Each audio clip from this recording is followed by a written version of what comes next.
प्रकृति में ऐसी कोई अवधारणा नहीं है। यद्यपि कुछ लोग बिना किसी सबूत के उलझन में पड़ जाते हैं, फिर भी वे केवल आधे आश्वस्त ही रह सकते हैं। इस समय इमोर्टल मिस्ट पीक के ऊपर का आकाश अधिकाधिक बादलों से घिरता जा रहा था। आकाश के ऊपर विपत्ति के दो विशाल बादल घूम रहे थे, जो क्रमशः लिन याजू और चू देई के सिर के ऊपर दिखाई दे रहे थे। इस समय वे भी अपनी गुफाओं से बाहर आ चुके थे और दो चोटियों के शिखर पर पहुंच गए थे। अब यह अंतिम बाधा थी। यदि वे इस बाधा को पार कर सके तो वे वास्तव में नवजात आत्मा साधक बन जाएंगे। Boom tilde. एक क्षण में आकाश से बैंगनी बिजली गिरी, जो लगभग एक साथ लिन याजू और चू देई दोनों पर गिर पड़ी। दोनों अनिवार्यतः एक साथ स्वर्गीय क्लेश से गुजर रहे थे। गोल्ड थंडर बांस। इस क्षण लिन याजू ने तुरंत अपने शरीर से अपना श्रेष्ठ खजाना स्वर्ण वज्र बांस निकाल लिया। ये स्वर्गीय क्लेश का प्रतिरोध करने के लिए एक शक्तिशाली खजाना था। किंगमू संप्रदाय के पूर्व संप्रदाय गुरु स्वर्गीय क्लेश का प्रतिरोध करने और नवजात आत्मा अवस्था तक पहुंचने के लिए स्वर्ण वज्र बांस को परिष्कृत करना चाहते थे। दुर्भाग्य से वह किंगमू दीर्घायु कौशल द्वारा लाए गए दुष्प्रभावों को हल नहीं कर सकी। इससे पहले कि वह नवजात आत्मा अवस्था में प्रवेश कर पाती, वह एक बड़े वृक्ष में बदल गई और नष्ट हो गई। धम्म। सोने के वज्र बांस से एक भयानक वज्र शक्ति फूटी और उससे टकराकर एक क्षण में भयंकर विस्फोट हुआ। ये गेहूं की बालियों पर सुई की कीलों के टकराने जैसा था। उसने तुरंत ही पहले स्वर्गीय क्लेश का विरोध किया। राक्षसी बादल प्रशंसक चू दियाई ने भी कोई कमजोरी नहीं दिखाई। उसने तुरंत अपने शरीर से एक मध्यम श्रेणी का आध्यात्मिक खजाना राक्षसी बादल पंखा निकाल लिया। यह आकाश दानव संप्रदाय के संप्रदाय गुरु द्वारा उसे दिया गया जीवन आध्यात्मिक खजाना था। तथाकथित आध्यात्मिक खजाने रून आधारित खजाने से भी अधिक शक्तिशाली थे। केवल एक नवजात आत्मा साधक ही इन्हें कुशलतापूर्वक लागू कर सकता है। इस पंखे पर जटिल अथाह गहराई वाले अक्षर उकेरे गए थे। उसने इस मध्यम श्रेणी के आध्यात्मिक खजाने को अपने हाथ में पकड़ लिया और उसे हल्के से हिलाया। Boom tilde. राक्षसी बादलों का एक विस्फोट तुरंत ही फूट पड़ा और आकाश में फैल गया तथा स्वर्गीय क्लेश पर बमबारी करने लगा। तुरंत ही उस स्वर्गीय क्लेश को राक्षसी बादल ने निगल लिया और वह बिना किसी निशान के गायब हो गया। इससे मध्यम श्रेणी के आध्यात्मिक खजाने की शक्ति का पता चला। आखिरकार अनेकों नवजात आत्मा साधकों में से सभी के पास आध्यात्मिक खजाना नहीं हो सकता। रून आधारित खजाने नवजात आत्मा साधकों के लिए मानक थे। हालांकि पहले स्वर्गीय क्लेश का सामना करने के बाद लिन याजू और चू देई के चेहरों पर कोई खुशी नहीं थी। इसके बजाय उनके भाव बेहद गंभीर थे और उन्हें भारी दबाव महसूस हो रहा था, क्योंकि एक स्वर्गीय क्लेश में 81 वज्र आपदाएं शामिल थीं, जिनमें से प्रत्येक पिछली से अधिक शक्तिशाली थी। इस संकट से पार पाने के लिए उन्हें 81 वज्र आपदाओं का प्रतिरोध करना होगा। ये तो बस पहली वज्र आपदा थी और यह पहले से ही भयावह थी। वे नहीं जानते थे कि वे कठोर होकर शेष 81 वज्र आपदाओं का सामना कर पाएंगे या नहीं।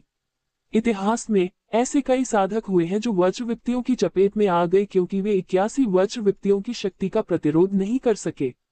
उनका मन समाप्त हो गया और अंततः वे वज्र विपत्ति से मारे गए, राख में बदल गए। जोरदार धमाका टिल्ड। आकाश के ऊपर विपत्ति के बादल और भी अधिक हिंसक हो गए तथा विशाल स्वर्गीय क्लेश भंवरों का निर्माण करने लगे। दूर से देखने पर यह स्वर्गीय विपत्ति की आंख जैसा प्रतीत होता था, जिसके बादलों के भीतर अनगिनत गड़गड़ाहट वाली विपत्तियां पनप रही थीं। उन्होंने लिन याजू और चू देई की क्यूई पर पूरी तरह से कब्जा कर लिया। चाहे वे कहीं भी छुपे, ये व्यर्थ होगा। चिंता मत करो, मेरे पास एक गुप्त खजाना है। इसे अवॉइडेंस थंडर स्टाफ कहा जाता है। यह आपको स्वर्गीय क्लेश की शक्ति को कमजोर करने में मदद कर सकता है। अब से आपको केवल क्लेश पर ध्यान केंद्रित करना है। इस बिंदु पर झो उसुई ने लिन याजू और चू देई को आश्वस्त करने के लिए अपनी दिव्य चेतना संचरण का उपयोग किया। अपने हाथ की एक लहर से उसने तुरंत अपने शरीर से एक छड़ी बाहर फेंक दी, जिस पर गड़गड़ाहट का एक पैटर्न दिखाई दिया। ये गड़गड़ाहट पैटर्न रॉबरी थंडरवर्म द्वारा बनाया गया था। रॉबरी थंडरवर्म के असली रूप को उजागर होने से रोकने के लिए उसने इसे एक गुप्त खजाने के रूप में प्रच्छन्न कर दिया। इस तरह रॉबरी थंडरवर्म का रहस्य उजागर नहीं होगा। वाह! एक पल में छड़ी हवा में उड़ गई और अंतहीन गड़गड़ाहट से जगमगा उठी। उसकी बैंगनी रोशनी टिमटिमा रही थी, मानो वज्र ड्रैगन में बदल रही हो। टिमटिमाती बैंगनी रोशनी में ऐसा लग रहा था जैसे डकैती करने वाला थंडर वर्म एक वज्र ड्रैगन में बदल गया हो और उसने आकाश से गिरने वाले स्वर्गीय क्लेश को क्रूरता से काट लिया हो। एक दरार के साथ इस स्वर्गीय क्लेश की शक्ति तुरंत आधी रह गई। क्या इस क्षण लिन याजू ये जानकर बहुत खुश हुई कि उसके पति का गुप्त खजाना वाकई अविश्वसनीय था। ये स्वर्गीय क्लेश की आधी शक्ति को भी कमजोर कर सकता था। यह अविश्वसनीय था। इस तरह क्लेश से सफलतापूर्वक निकलने की उसकी संभावना 90% से अधिक हो गई थी। बेशक लिन याजू की मदद करने के बाद डकैती थंडरवर्म भी टिमटिमाया और स्वर्गीय क्लेश की शक्ति को कमजोर करते हुए चू डेई की मदद करने के लिए चला गया। एक पल में ऐसा लगा जैसे उसने कोई जबरदस्त टॉनिक खा लिया हो। उसका शरीर वज्रपात की अपार शक्ति से भर गया। वह चटकने और फूटने लगा और उसके शरीर की आभा तेजी से बढ़ गई। उसके लिए ये वज्र आपदाएं दुनिया का सबसे स्वादिष्ट भोजन थी। Boom tilde tilde tilde. इस बार ये दिव्य विपत्ति पूरे 6 घंटे तक चली। लिन याजू और चू डी पर 81 वज्रपातों ने बेरहमी से प्रहार किया। इस भयावह दृश्य ने लगभग पूरी पर्वत चोटी को मलबे में बदल दिया। जमीन पर बड़े बड़े गड्ढे उभर आए, पत्थर चारों ओर उड़ रहे थे और हवा में धूल उड़ रही थी। हालांकि रॉबरी थंडरवर्म ने कार्रवाई की जिससे वज्र की आधी शक्ति कमजोर हो गई। इस प्रकार लिन याजू और चू डेई स्वर्गीय क्लेश से सुरक्षित रूप से और बिना किसी बड़े खतरे के गुजरने में कामयाब रहे। उन्होंने ऐसा कर दिखाया। वे पहले स्वर्गीय क्लेश से गुजर चुके हैं। इस समय जी बिंग्यू और अन्य लोग प्रसन्नता से आकाश की ओर देखने लगे। उन्होंने देखा कि आकाश पर छाए हुए संकट के विशाल बादल तेजी से छंट रहे थे, मानो उनकी ऊर्जा पूरी तरह से समाप्त हो गई हो और वे अब और बिजली नहीं चमका सकते थे। पल भर में ही मीलों चौड़े गरजते बादल पूरी तरह गायब हो गए। धूप बरसने लगी, असीम अंधकार को दूर भगाने लगी और उसके साथ ही विपत्ति के इर्द गिर्द का आभामंडल बिना किसी निशान के गायब हो गया। स्पष्टतः 6 कठिन घंटों के बाद स्वर्गीय क्लेश अंततः समाप्त हो गया था। अरे यह आभामंडल क्या है? यह मेरी खेती के लिए इतना लाभदायक क्यों है? मुझे ऐसा लगता है कि इसकी एक सांस मुझे महीनों की गहन साधना से बचा सकती है। म्यूजियाई ने उस पल अपनी खूबसूरत आंखें चौड़ी कर ली। उसने अपने चारों ओर एक रहस्यमय आभामंडल की किरणें महसूस की। बस एक सहज सांस और उसके शरीर में आत्मविश्वास तेजी से बढ़ गया। विशेषकर ये देखते हुए कि उनकी वर्तमान साधना का स्तर फाउंडेशन स्थापना के अंतिम चरण में ही था। इसलिए उसकी खेती में वृद्धि बहुत महत्वपूर्ण थी। वह बहुत खुश होकर गहरी सांस लेने लगी। ये सृष्टि की क्यों ही होनी चाहिए। ऐसा कहा जाता है कि प्रत्येक स्वर्गीय विपत्ति के बाद सृष्टि की क्यों ही उभर कर आती है। ये नवजात आत्मा स्तर पर साधकों के लिए अत्यंत लाभदायक होगा। यह न केवल शारीरिक चोटों को शीघ्रता से ठीक कर सकता है, बल्कि यह नवजात आत्मा क्षेत्र में तेजी से उन्नति करने की भी अनुमति देता है। यदि कोई व्यक्ति सृजन की इस क्यूई को अवशोषित करने और उसका उपभोग करने में सफल हो जाता है, तो वह संभवतः कई दशकों या यहाँ तक कि एक शताब्दी के बराबर की साधना को कम कर सकता है। बेशक हम जैसे साधारण दर्शक को भी सृष्टि की क्यूई के कुछ तंतुओं को आत्मसात करने का मौका मिलता है। ये किसी भी गोली के सेवन से कई गुना बेहतर है और यह गोली की विषाक्तता या किसी भी दुष्प्रभाव के बिना आता है। झो उसुई ने स्पष्टीकरण दिया। सच्चाई यह है कि यह विशेष प्रकार की ऊर्जा केवल तभी उभरती है जब नवजात आत्मा साधक किसी संकट का सामना कर रहा होता है। नवजात आत्मा साधक 1000 वर्ष से अधिक जीवित रह पाते हैं। इसका मुख्य कारण सृजन की क्यूई की शक्ति है, जो जीवनकाल की सीमा को तोड़ देती है। जैसा कि कोई कल्पना कर सकता है, सृष्टि की क्यूई का महत्व बहुत अधिक है और इसके उपयोग असीमित है। हालांकि सृष्टि की यह क्यूई केवल स्वर्गीय क्लेश के बाद ही प्रकट होगी। क्या ये सुनकर जी बिंग्यू, म्यूजियाई, जिया जिंग्यान, लेन यूएक्सी और शेन बिकियान सभी की आंखें चौड़ी हो गईं। वे अपनी खुशी के भावों को दबा नहीं पाए। वे मूर्ख नहीं थे और स्वाभाविक रूप से उन्हें इसका जबरदस्त फायदा समझ आ रहा था। यह एक ऐसा मौका था जिसे वे गंवाना नहीं चाहते थे। बिना किसी हिचकिचाहट के वे तुरंत जमीन पर पालथी मारकर बैठ गए, अपनी साधना तकनीकें निष्पादित करना शुरू कर दिया और स्वर्ग और पृथ्वी के बीच सृष्टि की क्यूई को सांस के माध्यम से ग्रहण किया। इस समय उन्हें लगा कि उनकी खेती में तेजी से सुधार हो रहा है। एक ही सांस में ऐसा लगा जैसे उन्होंने कई वर्षों की कड़ी मेहनत से अर्जित की गई साधना को संचित कर लिया हो। विशेषकर जी बिंग्यू जैसे साधकों के लिए जो आधार स्थापना चरण में थे, वे संभवतः 100 वर्ष की आयु से पहले आधार स्थापना में पूर्णता प्राप्त कर सकते थे। कोर फॉर्मेशन के लिए संभावित रूप से आवश्यक कई वर्षों की साधना की तुलना में यह एक महत्वपूर्ण प्रगति थी। सृष्टि की क्यूई हो। झो सुई ने भी स्वाभाविक रूप से यह मौका नहीं गंवाया। उसने कीट देव सूत्र को गतिमान कर दिया और आसपास से बिखरी हुई सृष्टि की क्यूई को अपने भीतर समेट लिया। आखिरकार यदि वह इसे अवशोषित नहीं करता तो सृष्टि की क्यूई ब्रह्मांड में विलीन हो जाती। ऐसी परिस्थितियों में यह उसके कब्जे में ही बेहतर था। Boom tilde tilde. इस क्षण उसे अपनी स्वर्णिम मूल साधना शक्ति में तेजी से वृद्धि महसूस हुई। ये किसी भी गोली के सेवन से भी ज्यादा प्रभावशाली अनुभूति थी। उसका पूरा शरीर आरामदायक महसूस कर रहा था, मानो वह किसी गर्म पानी के झरने में भीग रहा हो। अकेले सृजन की क्यूई से प्राप्त ऊर्जा ने उन्हें गहन साधना के एक पूरे दशक से बचा लिया। यदि वह सृजन की इस क्यूई को अधिक मात्रा में संचित कर सके तो वह कुछ वर्षों के भीतर लेट गोल्डन कोर चरण तक पहुंच सकता है। साथ ही ऐसा प्रतीत हुआ जैसे उसके शरीर में भी कुछ विकास हुआ हो तथा उसकी आंतरिक जीवन ऊर्जा में भी वृद्धि हुई हो। बेशक झो सुई और अन्य लोगों द्वारा प्राप्त सृजन की क्यूई की मात्रा कुल का एक छोटा सा हिस्सा थी। लिन याजू और चू डी वे लोग थे जिन्हें इसका सबसे अधिक लाभ मिला। वे पहाड़ की चोटी पर पालथी मारकर बैठे थे और स्वर्ग और पृथ्वी के बीच से सृष्टि की ऊर्जा को ग्रहण कर रहे थे। ये स्वर्गीय क्लेश से एक उपहार था। हर संकट अपने साथ विकास का अवसर लेकर आता है। ये स्वर्गीय क्लेश का रहस्य था। उनके शरीर के भीतर नवजात आत्मिक शक्ति ने भी तीव्र प्रगति का अनुभव किया। नवजात आत्मा को जन्म देने के बाद अब ये समेकित हो रही थी और उनकी आभा बढ़ती जा रही थी। 1 घंटे बाद जी बिंगयू, जिया जिंगयान, म्यूजियाई, शेन विकियान और लेंग यूएक्सी ने अपनी आंखें खोली। उनके चेहरे खुशी से भरे हुए थे। इससे उन्हें जो फायदा हुआ वो वाकई जबरदस्त था। केवल 1 घंटे के अंतराल में उनकी खेती की प्रगति एक पूरे दशक की कठोर खेती के बराबर थी। अफसोस की बात है कि सृष्टि की क्यूई कुछ हद तक सीमित थी। चून की प्रत्येक व्यक्ति को थोड़ा थोड़ा ही लाभ हुआ, इसलिए ज्यादा कुछ नहीं बचा। अच्छा, झो सुई बहुत संतुष्ट थे। उन्होंने देखा कि उनकी प्रगति की दर पहले की तुलना में 50% बढ़ गई थी। ये प्रगति की आश्चर्यजनक दर थी। आखिरकार एक बार जब कोई स्वर्णिम कोर क्षेत्र के मध्य स्तर पर पहुंच जाता है तो साधना प्रगति की गति निस्संदेह धीमी हो जाएगी। दशकों, यहाँ तक कि सदियों तक कठोर साधना एक सामान्य घटना होगी। बहन लेन और बहन चू अपनी साधना कब समाप्त करेगी? म्यूजियाई ने उत्सुकता से पूछा। खैर, उन्होंने अभी अभी नवजात आत्मा क्षेत्र प्राप्त किया है।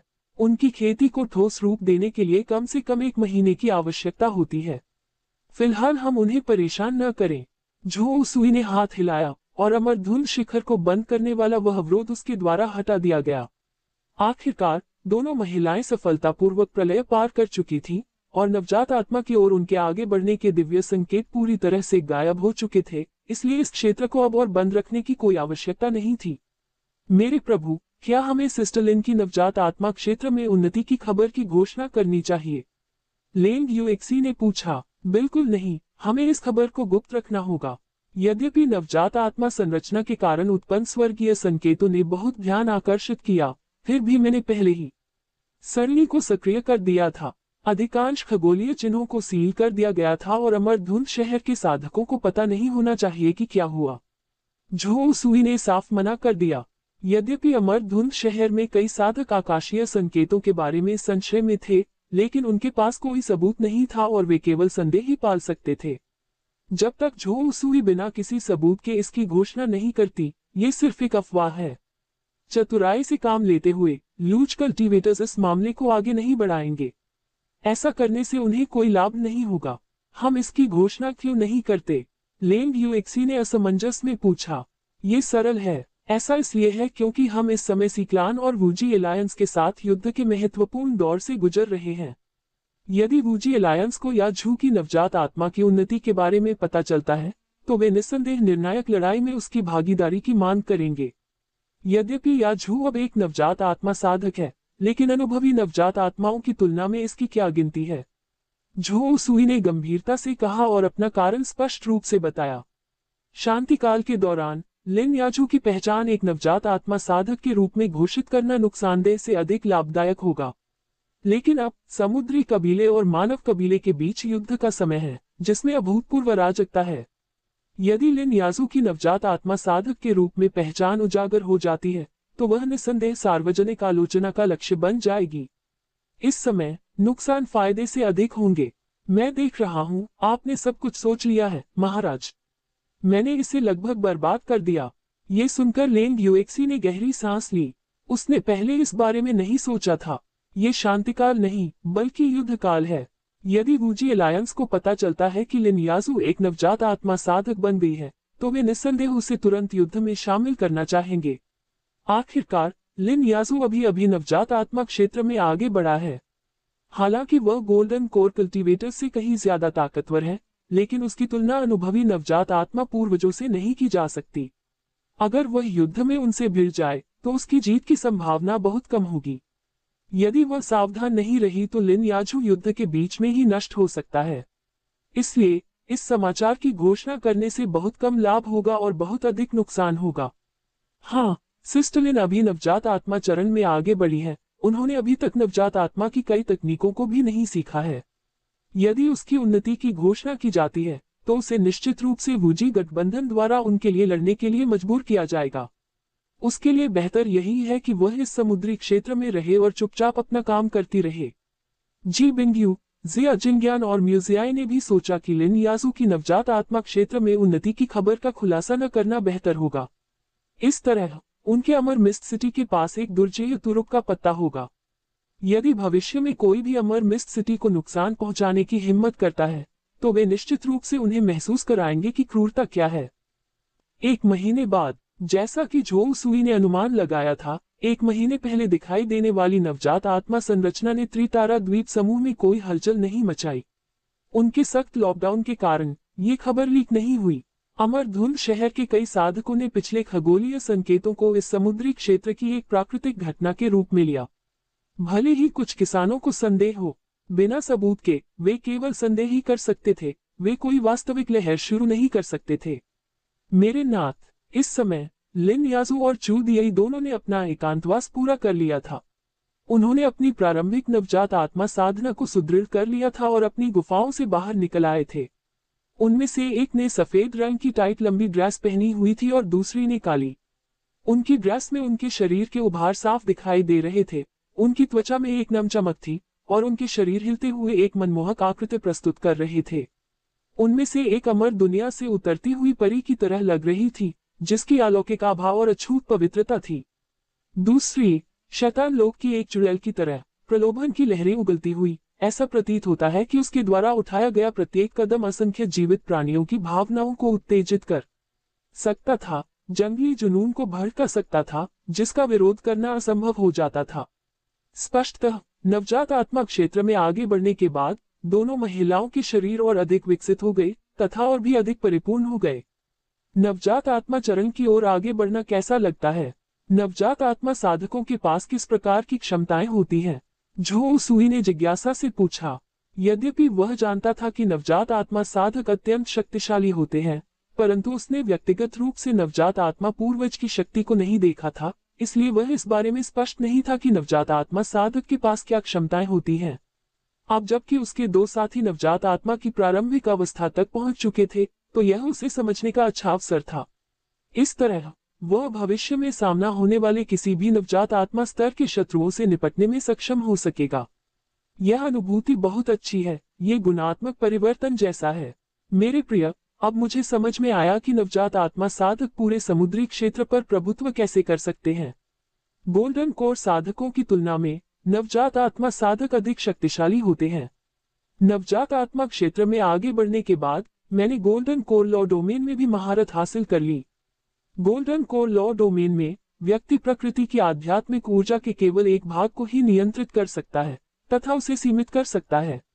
लेकिन नवजात आत्मा कानून डोमेन गोल्डन कोर कानून डोमेन की तुलना में 10 गुना, यहाँ तक कि कई दर्जन गुना अधिक शक्तिशाली है, क्योंकि यह प्रकृति की आध्यात्मिक ऊर्जा में हेरफेर कर सकता है तथा कई दर्जन गुना अधिक शक्तिशाली विनाशकारी शक्ति उत्पन्न कर सकता है। यहाँ तक कि एक प्रारंभिक चरण का नवजात आत्मा साधक भी एक ही प्रहार से हजारों वर्ग किलोमीटर के क्षेत्र को नष्ट कर सकता है। ऐसा लगता है जैसे अमर होने के नाते नश्वर अब स्वयं के समान स्तर पर नहीं है। लिन याजू ने भावुक होकर कहा। वह महसूस कर सकती थी कि उसकी शक्ति अब समझ से परे भयानक हो गई थी। ये कहा जा सकता है कि वर्तमान स्वरूप उसके पूर्व स्वरूप के सैकड़ों स्वरूपों को आसानी से कुचल सकता है। ये वास्तव में एक गुणात्मक सुधार था। वे बस एक ही स्तर पर नहीं थे। नवजात आत्मा कानून क्षेत्र के अलावा नवजात आत्मा साधकों की गति स्वर्ण कोर साधकों की तुलना में 10 गुना अधिक तेज होती है। नवजात आत्मा क्षेत्र में आगे बढ़ने के बाद नवजात आत्मा साधक प्रकाश की गति से यात्रा कर सकते हैं। एक नवजात आत्मा साधक की एक आकस्मिक उड़ान एक स्वर्णिम कोर साधक द्वारा पूरी शक्ति से की गई परम पलायन तकनीक के समान हो सकती है। सबसे महत्वपूर्ण बात यह है कि नवजात आत्मा साधकों के पास अपनी जान बचाने का मौका होता है। जब वे खतरे का सामना करते हैं तो उनके शरीर में मौजूद नवजात आत्मा बाहर निकल सकती है। नवजात आत्मा हजारों किलोमीटर दूर टेलीपोर्ट कर सकती है। नवजात आत्मा शरीर छोड़ने के बाद भी अन्य लोगों के शरीरों को प्राप्त कर सकती है तथा उन्हें पुनः जीवित होने का अवसर प्राप्त कर सकती है। बेशक अधिकार प्राप्त करने का केवल एक ही मौका है। यदि एक बार कब्जा हो गया तो अगली बार कब्जा नहीं होगा। हालांकि यदि भूतावेश सफल भी हो जाए तो भी जीवन अवधि नहीं बढ़ेगी और यह नवजात आत्मा साधक की 1200 वर्ष की जीवन अवधि से अधिक नहीं होगी। इसलिए इस क्षमता का दुरुपयोग नहीं किया जा सकता। चू दियाई ने नवजात आत्मा साधकों के पास मौजूद विभिन्न क्षमताओं के बारे में भी संक्षेप में बताया। क्या नवजात आत्मा साधक वास्तव में इतने डरावने हैं? ये शब्द सुनकर झो सुई की पुतलियां सिकुड़ गईं। यद्यपि वह बहुत पहले से जानता था कि नवजात आत्मा साधकों की शक्ति समझ से परे भयानक थी, मानव आकार के परमाणु बमों के बराबर, लेकिन उसने यह उम्मीद नहीं की थी कि यह इतनी भयानक होगी। एक आकस्मिक हमले से जो शक्ति उत्पन्न हो सकती है वह हजारों किलोमीटर तक पहुंच सकती है। ये तो बस धरती पर एक देवता था। इसमें कोई आश्चर्य नहीं कि एक नवजात आत्मा पूर्वज किसी समुद्री क्षेत्र का अधिपति बन सकता है तथा हजारों वर्षों तक बिना किसी गिरावट के उस पर शासन कर सकता है। हम केवल इतना ही कह सकते थे कि नवजात आत्मा पूर्वज की शक्ति बहुत भयानक थी। यदि अनेक स्वर्ण कोर साधक भी एकजुट हो जाएं, तो भी एक नवजात आत्मा साधक उन्हें एक थप्पड़ से मार सकता है, वह भी बिना पसीना बहाए।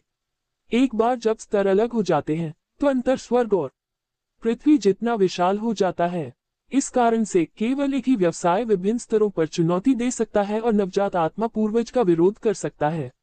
वह एरे मास्टर है। आखिरकार चौथे चरण की संरचना की शक्ति भी उतनी ही भयानक होती है।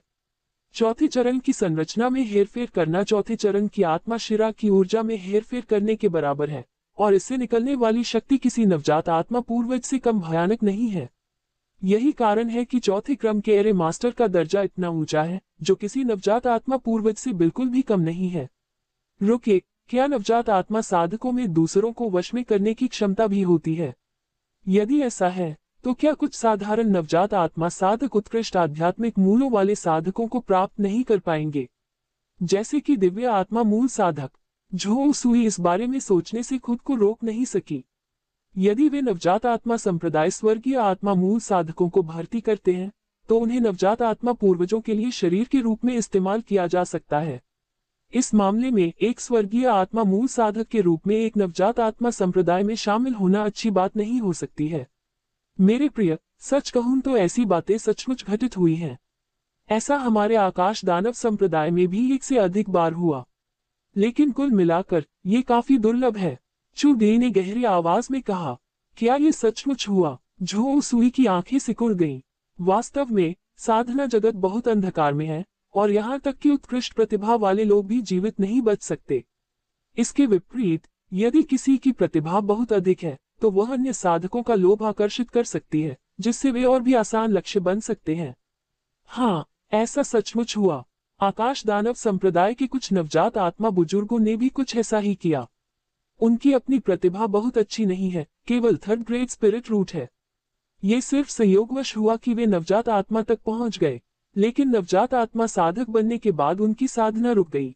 सैकड़ों वर्षों तक साधना करने के बाद भी वे मध्य नवजात आत्मा अवस्था तक नहीं पहुंच सके। इसलिए उन्होंने स्वर्गीय आत्मा मूल योग्यता वाले कुछ शिष्यों को लक्ष्य बनाया, यह आशा करते हुए कि वे उनके शरीरों को जब्त करके स्वर्गीय आत्मा मूल की प्रतिभाएं प्राप्त कर लेंगे और उनकी साधना को उच्च स्तर तक ले जाएंगे। लेकिन ऐसा करने की सफलता दर बहुत अधिक नहीं थी। आखिरकार इसमें अलग अलग शरीर, अलग अलग आत्माएं शामिल होती हैं और यदि अस्वीकृति प्रतिक्रिया होती है तो उनका मूल शरीर बेहतर हो सकता था। इसीलिए अब इस तरह की घटनाएं दुर्लभ हो गई हैं। इसके अलावा नवजात आत्मा साधकों में से अधिकांश वास्तव में स्वर्गीय आत्मा मूल योग्यता वाले होते हैं। वे पहले से ही दुनिया की शीर्ष प्रतिभाएं हैं और स्वाभाविक रूप से अन्य लोगों के शरीर की लालसा नहीं करेंगे। चू देई ने समझाया, भले ही नवजात आत्मा साधकों के पास शरीर को जब्त करने की क्षमता हो, लेकिन अधिकांश साधक इसका उपयोग केवल जीवन और मृत्यु के संकट का सामना करने पर ही करते हैं, क्योंकि किसी अन्य व्यक्ति के शरीर पर कब्जा करने के दुष्प्रभाव बहुत अधिक हैं। यदि पूर्ण अनुकूलता नहीं है, तो साधना में कोई प्रगति नहीं हो सकती। वह खुद को भाग्यशाली मानती है। उसका अपना गुरु आकाश दानव संप्रदाय का संप्रदाय मास्टर है और उसकी योग्यता भी दुनिया में शीर्ष में से एक है। इसलिए निश्चित रूप से वह उसकी स्वर्गीय आत्मा मूल योग्यता की लालसा नहीं करेगा और किसी भी शरीर को छीनने की योजना नहीं बनाएगा। अच्छा ऐसा है, झो उसुई ने सिर हिलाया। हालांकि अब जब वह एक स्वर्णिम मूल साधक है, तो भले ही नवजात आत्मा साधकों में शरीर छीनने की क्षमता हो, वे आमतौर पर क्यूई साधना स्तर पर या बिना साधना वाले नश्वर लोगों के शरीर छीन लेते हैं। ऐसे साधक से शरीर को सफलतापूर्वक छीनना लगभग असंभव है जिसने साधना चरण पार कर लिया हो। मेरे प्रिय, मुझे कुछ समय के लिए आकाश दानव संप्रदाय में वापस लौटने की आवश्यकता हो सकती है। आखिरकार मैं नवजात आत्मा क्षेत्र में आगे बढ़ चुका हूँ। मुझे आकाश दानव संप्रदाय को वापस रिपोर्ट करने की आवश्यकता है, और साथ ही नवजात आत्मा के बाद के चरणों के लिए साधना तकनीकें, मुझे उन्हें संप्रदाय में वापस आदान प्रदान करने की आवश्यकता है। चू देई ने झो सुई की ओर देखा। ठीक है, वापस जाओ। आप चाहे तो बाद में वापस आ सकते हैं। झो सुई को नहीं लगा कि यह कोई बड़ी बात है। ऐसा नहीं था कि वे एक दूसरे को फिर कभी नहीं देखेंगे। ये जीवन और मृत्यु का मामला नहीं था। तो मेरे जाने से पहले क्या आप एक महिला नवजात आत्मा साधक के साथ कठिन साधना नहीं करना चाहेंगे? चू देई ने झो सुई को आकर्षक ढंग से देखा। खैर बेशक, मैं खेती करना चाहूंगा। मुझे दिखाओ कि तुम्हारी साधना कैसे आगे बढ़ी है। झो सुई ने दो महान नवजात आत्मा साधिकाओं चू देई और लिन याजू को बेधड़क देखा।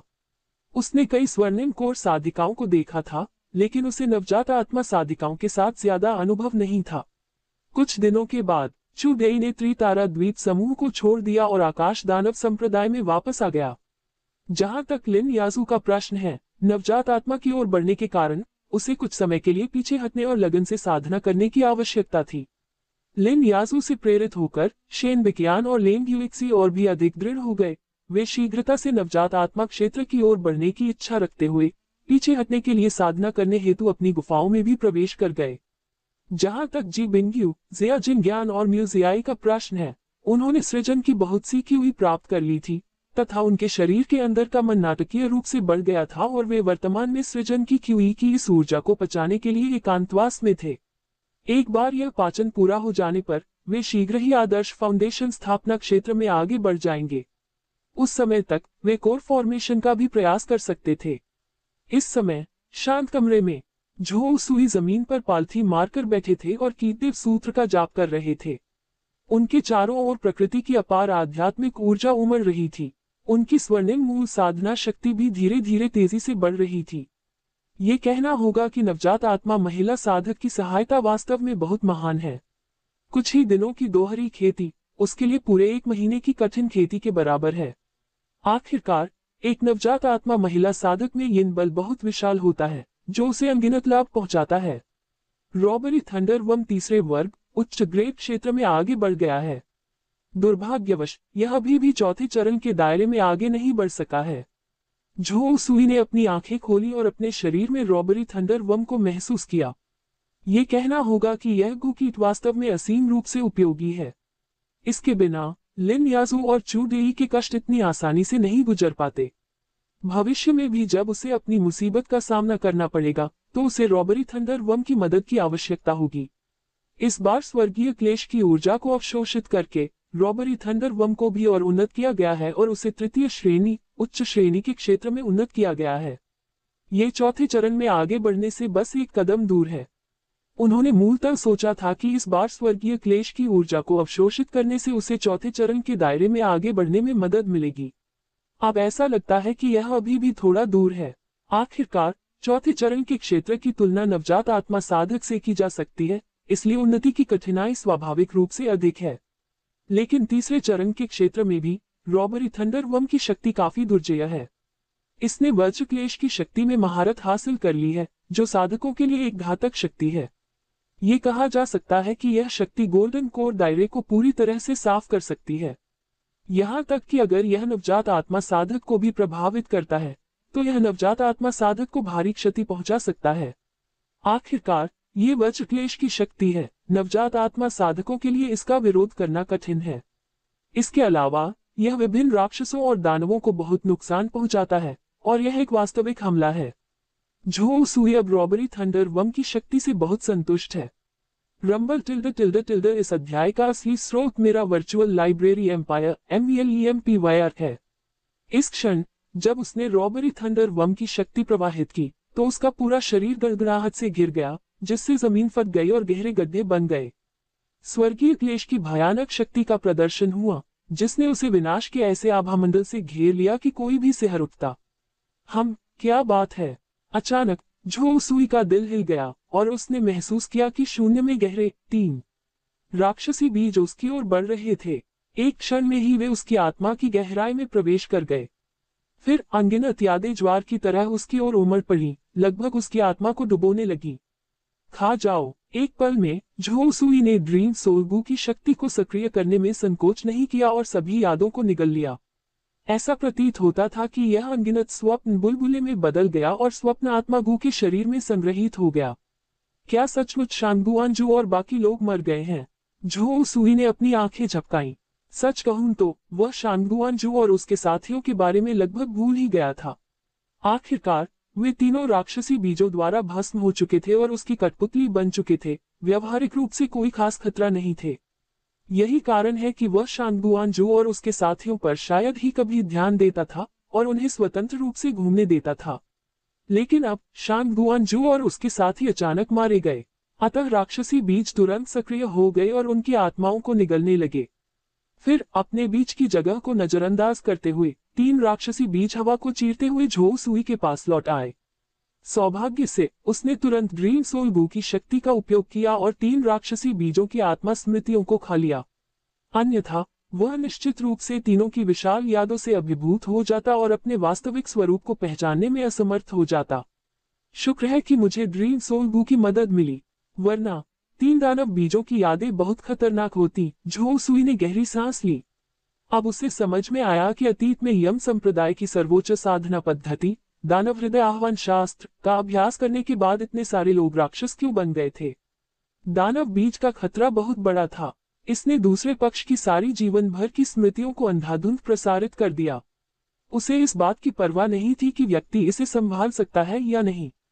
अगर ये सिर्फ 1-2 लोगों की यादें होती तो ठीक था, लेकिन अगर ये 1 दर्जन या 100 लोगों की यादें होती तो ये किसी भी इंसान की मानसिक स्थिति को पूरी तरह से तोड़ सकती थी। ये बिल्कुल असहनीय था। जितना अधिक उन्होंने इसके बारे में सोचा, उन्हें लगा कि दानव हृदय को बुलाने वाला शास्त्र मनुष्यों के लिए बनाई गई साधना तकनीक नहीं है। सौभाग्य से उसके पास स्वप्न आत्मा गू की शक्ति थी जो उसकी मदद कर रही थी। अन्यथा वह इस प्रकार की साधना तकनीक का अभ्यास करने की हिम्मत नहीं कर पाता। लेकिन शांगुआनजू और अन्य लोग अचानक क्यों मर गए? झो उसूई ने अपनी आंखें मूंद ली और ड्रीम सोलगू के माध्यम से शांगुआनजू और अन्य लोगों की यादों को खोजना शुरू कर दिया। आखिर शांगुआनजू और बाकी लोग गोल्डन कोर कल्टीवेटर थे और शांगुआन के पुराने पूर्वज की संतान भी।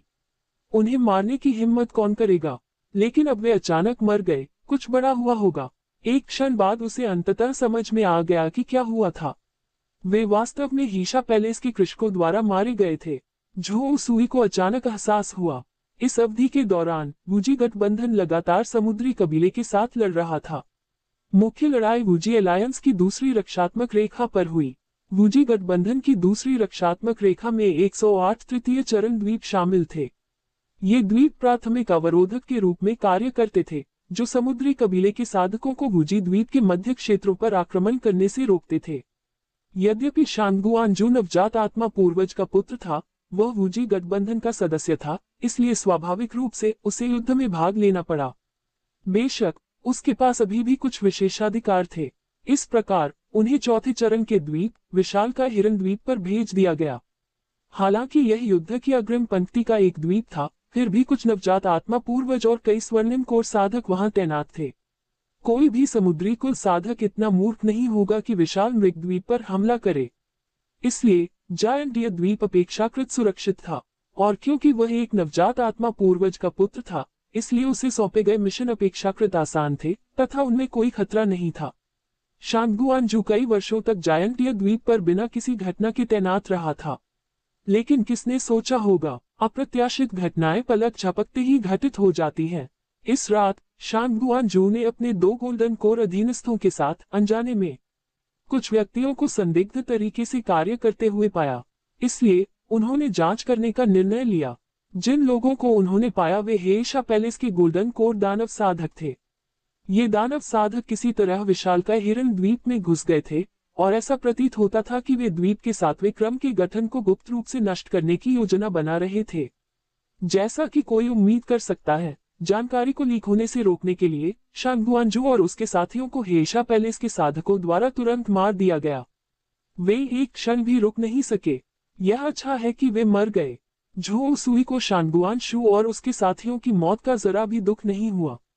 दरअसल वह लंबे समय से इन तीनों को बिना किसी निशान के चुप कराने का कोई उचित बहाना ढूंढ रहा था। अब शांगुआन के पुराने पूर्वज कभी भी अपने बेटे की मौत का दोष उस पर नहीं लगा सकते थे। अब सब ठीक हो गया है।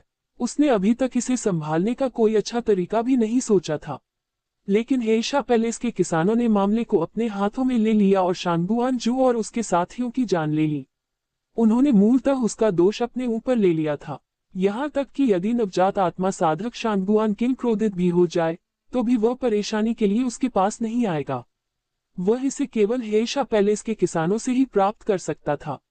रुके, अगर ऐसा है तो क्या इसका मतलब यह नहीं है कि जायंटिया द्वीप बड़ी मुसीबत में है? अचानक यह विचार झो सुई के मन में आया।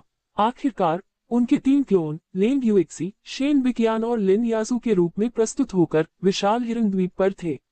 बेशक अगर उसके 3 क्लोन मर भी गए तो भी इससे कोई फर्क नहीं पड़ेगा। उसे बस उन्हें पुनरुत्पादित करने की आवश्यकता होगी। समस्या ये थी कि विशाल हिरन द्वीप पर तैनात नवजात आत्मा साधकों में से एक कोई और नहीं बल्कि मास्टर पीच ब्लॉसम था। यदि मास्टर पीच ब्लॉसम की मृत्यु हो गई तो उसके सभी पिछले प्रयास व्यर्थ हो जाएंगे। इसके अलावा वह ऐसी आकर्षक और मनमोहक सुंदरी को मरते हुए नहीं देख सकता था। मुझे इस समाचार के बारे में मास्टर पीच ब्लॉसम को अवश्य सूचित करना चाहिए। हम दानव साधक वास्तव में मेरे क्लोनों की हत्या की योजना बना रहे हैं। झो सुई को एक संदेश मिला और उसके दिल में एक झटका सा लगा। यह विशालकाय हिरन द्वीप पर उसके क्लोनों से खबर थी। इस समय विशालकाय हिरन द्वीप पर देर रात विरल तारों से जगमगाते आकाश के नीचे झो सुई के 3 क्लोन द्वीप पर गश्त कर रहे थे। वे वर्षों से जायंटिया द्वीप पर तैनात थे और उन्होंने अपना काफी नाम बना लिया था। आखिरकार जब से झो सुई की साधना मध्य स्वर्ण कोर चरण तक आगे बढ़ी थी, उसके क्लोनों की ताकत में आश्चर्यजनक सुधार हुआ था। भले ही उनके पास उसकी आधी ताकत ही क्यों न हो, फिर भी वे साधारण गोल्डन कोर कल्टीवेटर्स के बराबर नहीं थे। यहाँ तक कि स्वर्गीय गोल्डन कोर कल्टीवेटर भी उनके क्लोनों के सामने टिक नहीं सके। यही कारण है कि उसके 3 क्लोनों ने टकरावों के दौरान अनगिनत तृतीय चरण के राक्षसी जानवरों और तृतीय चरण के समुद्री कुल साधकों का वध किया था। उन्होंने महान कार्य किए थे और उन्हें कुछ दस्तों की कमान सौंपी गई थी, जो विशाल हिरन द्वीप की सुरक्षा सुनिश्चित करने के लिए जिम्मेदार थे। उनका मिशन द्वीप पर दुश्मन की घुसपैठ को रोकना और इसके 7वें क्रम के गठन में तोड़फोड़ को रोकना था। विशाल हिरन द्वीप के इतना महत्वपूर्ण होने का कारण स्वाभाविक रूप से एक टेलीपोर्टेशन एरे की उपस्थिति थी, जो आसानी से लाखों, यहाँ तक कि करोड़ों किलोमीटर तक परिवहन कर सकती थी। जब तक ये टेलीपोर्टेशन एरे नष्ट नहीं हो जाता, तब तक वूजी अलायंस के विभिन्न स्थानों से लगातार सुदृढ़ीकरण का परिवहन किया जाता रहेगा।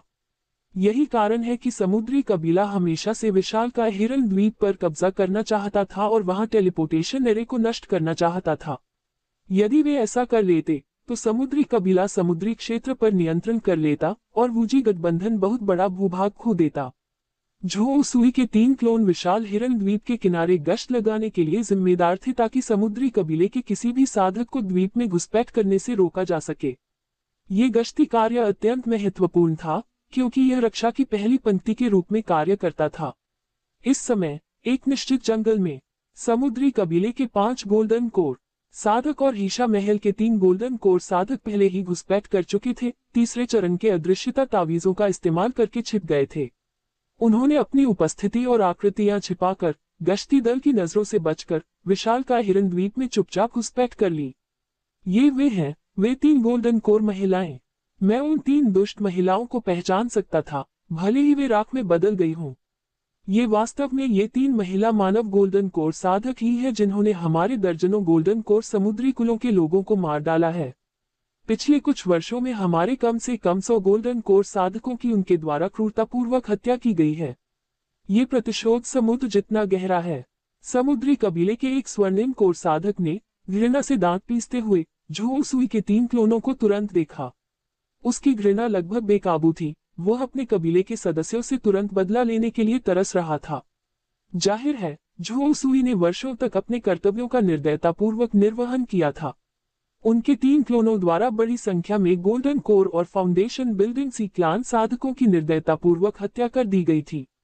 लेकिन वास्तव में इसमें कोई मदद नहीं की जा सकी। आखिरकार अपने सच्चे आत्मा की साधना की उन्नति से लाभान्वित होकर तीनों क्लोनों ने महान उपलब्धि स्तर की तलवार की मंशा में भी महारत हासिल कर ली थी। वे सभी दुर्जय तलवार साधक थे। अक्सर एक ही वार में वे गोल्डन कोर्सी कबीले के एक साधक को मार गिराते थे। ये प्रतिलिपि MVLEMPYR की सामग्री से ली गई है। दूसरे वार की कोई आवश्यकता नहीं थी। तलवार के साधकों की यह भयानक शक्ति थी, एक ही वार से प्राणघातक घाव या मृत्यु हो जाती थी। इसलिए उनकी भयावह ख्याति समुद्र के पार तक फैल गई, जिससे अनगिनत समुद्री कबीले साधक भयभीत हो गए। बेशक इससे काफी नफरत भी पैदा हुई। कई समुद्री कबीले साधक उन्हें नीचे ले जाना चाहते थे। आवेगपूर्ण तरीके से कार्य न करें। क्या आप हमें मरवाना चाहते हैं? इन महिलाओं से आपकी गहरी दुश्मनी है, लेकिन यह मत भूलिए कि इस बार हमारा मिशन टेलीपोर्टेशन एरे को नष्ट करना है। यदि हम हमला करेंगे और उन्हें सचेत करेंगे तो हमारी योजना पूरी तरह विफल हो जाएगी। क्या आप समुद्री कबीले की भव्य योजना को बर्बाद करना चाहते हैं? हेशा पैलेस के एक गोल्डन कोर साधक हे कुनलिन ने जल्दी से उसे रोक दिया। यदि वे यहाँ आक्रमण करने का निर्णय लेते हैं तो वे निश्चित रूप से अन्य साधकों को सतर्क कर देंगे। उनके पास यहाँ मरने के अलावा कोई विकल्प नहीं बचा। उनके शरीर को सड़ने के लिए छोड़ दिया गया। इस प्रकार उन्हें किसी भी कीमत पर इस आवेगशील समुद्री कबीले साधक को रोकना होगा ताकि वे स्वयं इसमें फंसने से बचें। ठीक है, हमारे समुद्री कबीले की योजना वास्तव में सबसे महत्वपूर्ण है। टेलीपोर्टेशन एरे को नष्ट करने के बाद हम इन 3 महिलाओं को मार देंगे। समुद्री कबीले के स्वर्ण कोर साधक ने अपने दांत पीसते हुए कुछ समय के लिए खुद को रोक लिया तथा अस्थायी रूप से अपने क्रोध को दबा लिया। आखिरकार वह जानता था कि समुद्री कबीले की योजना उसके प्रतिशोध से कहीं अधिक महत्वपूर्ण थी। यदि उसकी आवेगशीलता के कारण समुद्री कबीले की योजना विफल हो गई तो उसे 1000 बार मरने का अफसोस नहीं होगा। मुझे उम्मीद नहीं थी कि हेशा पैलेस के आप लोग हमारी यानी समुद्री कबीले की मदद करेंगे। यद्यपि आप भी मानव साधक हैं, फिर भी आप अपने ही कुल के साथ विश्वासघात क्यों करेंगे? एक अन्य सी क्लान गोल्डन कोर साधक ने 3 हेशा पैलेस गोल्डन कोर साधकों को संदेह भरी नजरों से देखा। आखिरकार उसे इन मानव साधकों पर भरोसा नहीं था। यदि किसी महत्वपूर्ण क्षण में वे उन्हें धोखा दे दे तो उनकी योजना व्यर्थ हो जाएगी। वह ये नहीं समझ पाया कि समुद्री कबीले के नवजात आत्मा पूर्वज हेशा पैलेस के इन साधकों पर भरोसा क्यों करना चाहते थे। मनुष्यों के बारे में क्या? मनुष्य एक विशाल प्रजाति है जिसकी संख्या इतनी अधिक है कि उसे गिनना मुश्किल है। सभी इंसान एकजुट नहीं हैं। कभी कभी इंसानों की आपसी लड़ाई इंसानों और समुद्री कबीले के बीच के संघर्ष से भी ज्यादा भयंकर हो सकती है। मुझे यह मत बताए कि आपके समुद्री कबीले में आंतरिक कलह नहीं है। ऐसा मत सोचो कि तुम्हारा समुद्री कबीला एकजुट है। ऐसा सिर्फ इसलिए है क्योंकि तुम्हारा एक ही दुश्मन है, इंसान। एक बार जब मनुष्य, जो आपके कट्टर दुश्मन है, का सफाया हो जाएगा तो मुझे डर है कि समुद्री कबीला आपसी युद्ध में उलझ जाएगा। हे कुनलिन, हेशा पैलेस के एक गोल्डन कोर साधक ने हंसते हुए कहा। उसकी निगाहें 5 सी क्लान गोल्डन कोर साधकों पर टिकी हुई थी। ये सुनकर सागर कबीले के साधक चुप हो गए। उनके पास ये स्वीकार करने के अलावा कोई विकल्प नहीं था कि राक्षसी साधक के शब्द बिल्कुल सही थे। ऐसा कहा जाता है कि प्राचीन काल में कैंगलान सागर में मनुष्यों के प्रकट होने से पहले समुद्री कबीला लगातार संघर्षरत था।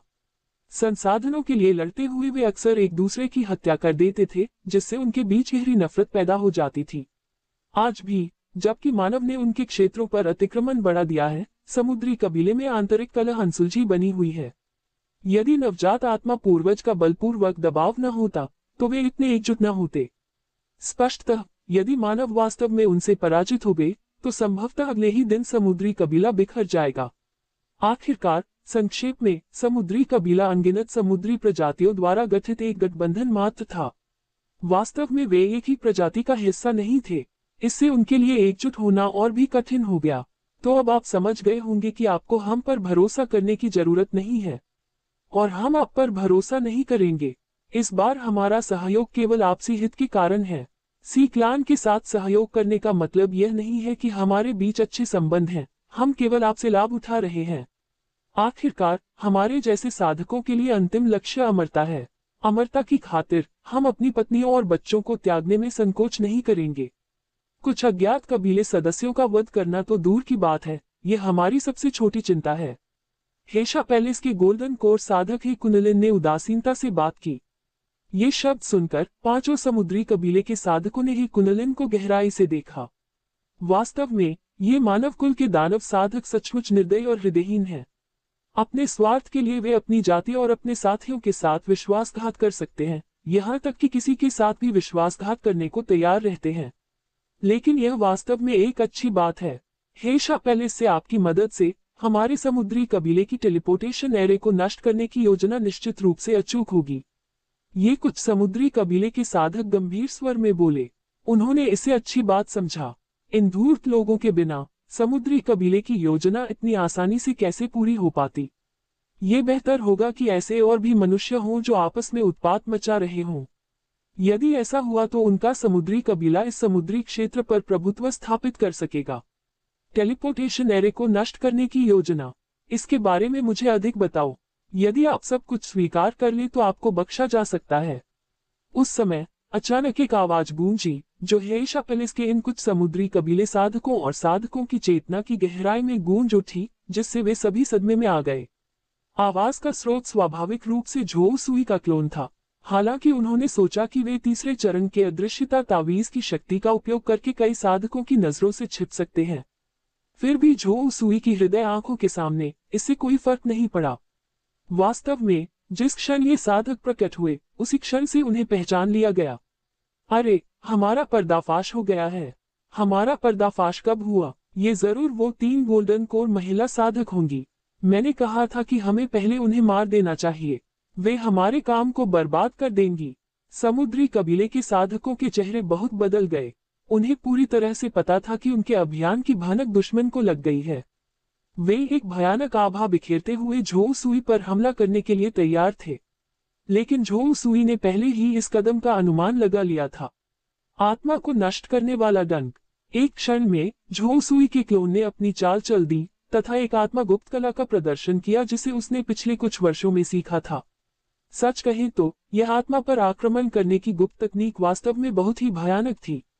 पिछले कुछ वर्षों में इस आत्मिक गुप्त कला का लाभ उठाते हुए उन्होंने कई अविश्वसनीय उपलब्धियां हासिल की। अधिकतर उनके विरोधी बिना किसी सुराग के तुरंत मारे जाते थे।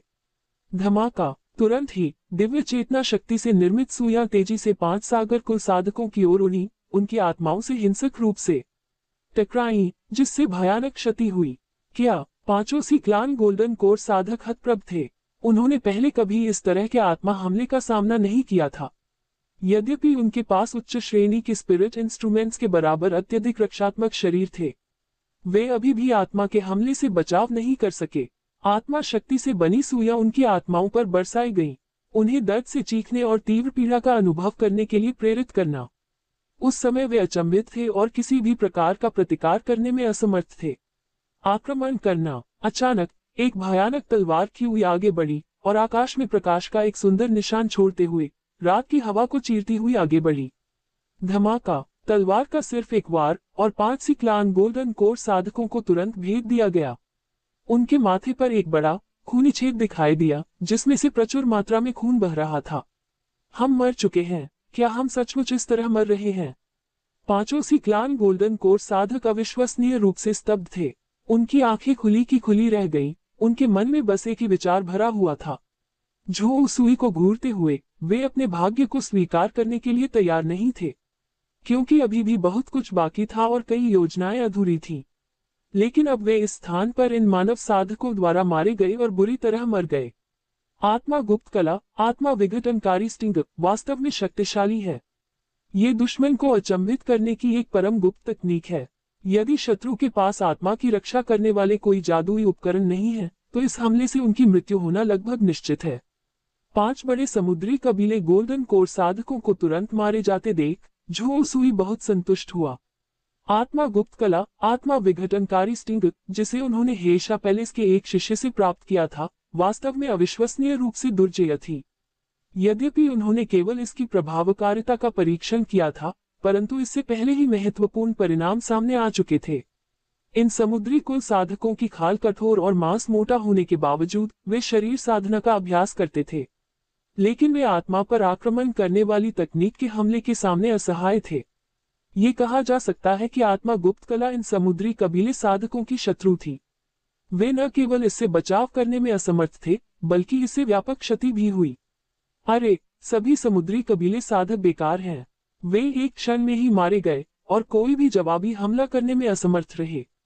ये 3 स्वर्णिम कोर महिला साधिकाएं इतनी शक्तिशाली कैसे हो सकती हैं? हमारे हीशा महल की सच्ची शिष्याएं भी इतनी शक्तिशाली नहीं हैं। यह मिशन विफल हो गया। चलो चलें। हेशा पैलेस के गोल्डन कोर कल्टीवेटर्स, हे कुनलिन और अन्य लोगों के चेहरे नाटकीय रूप से बदल गए।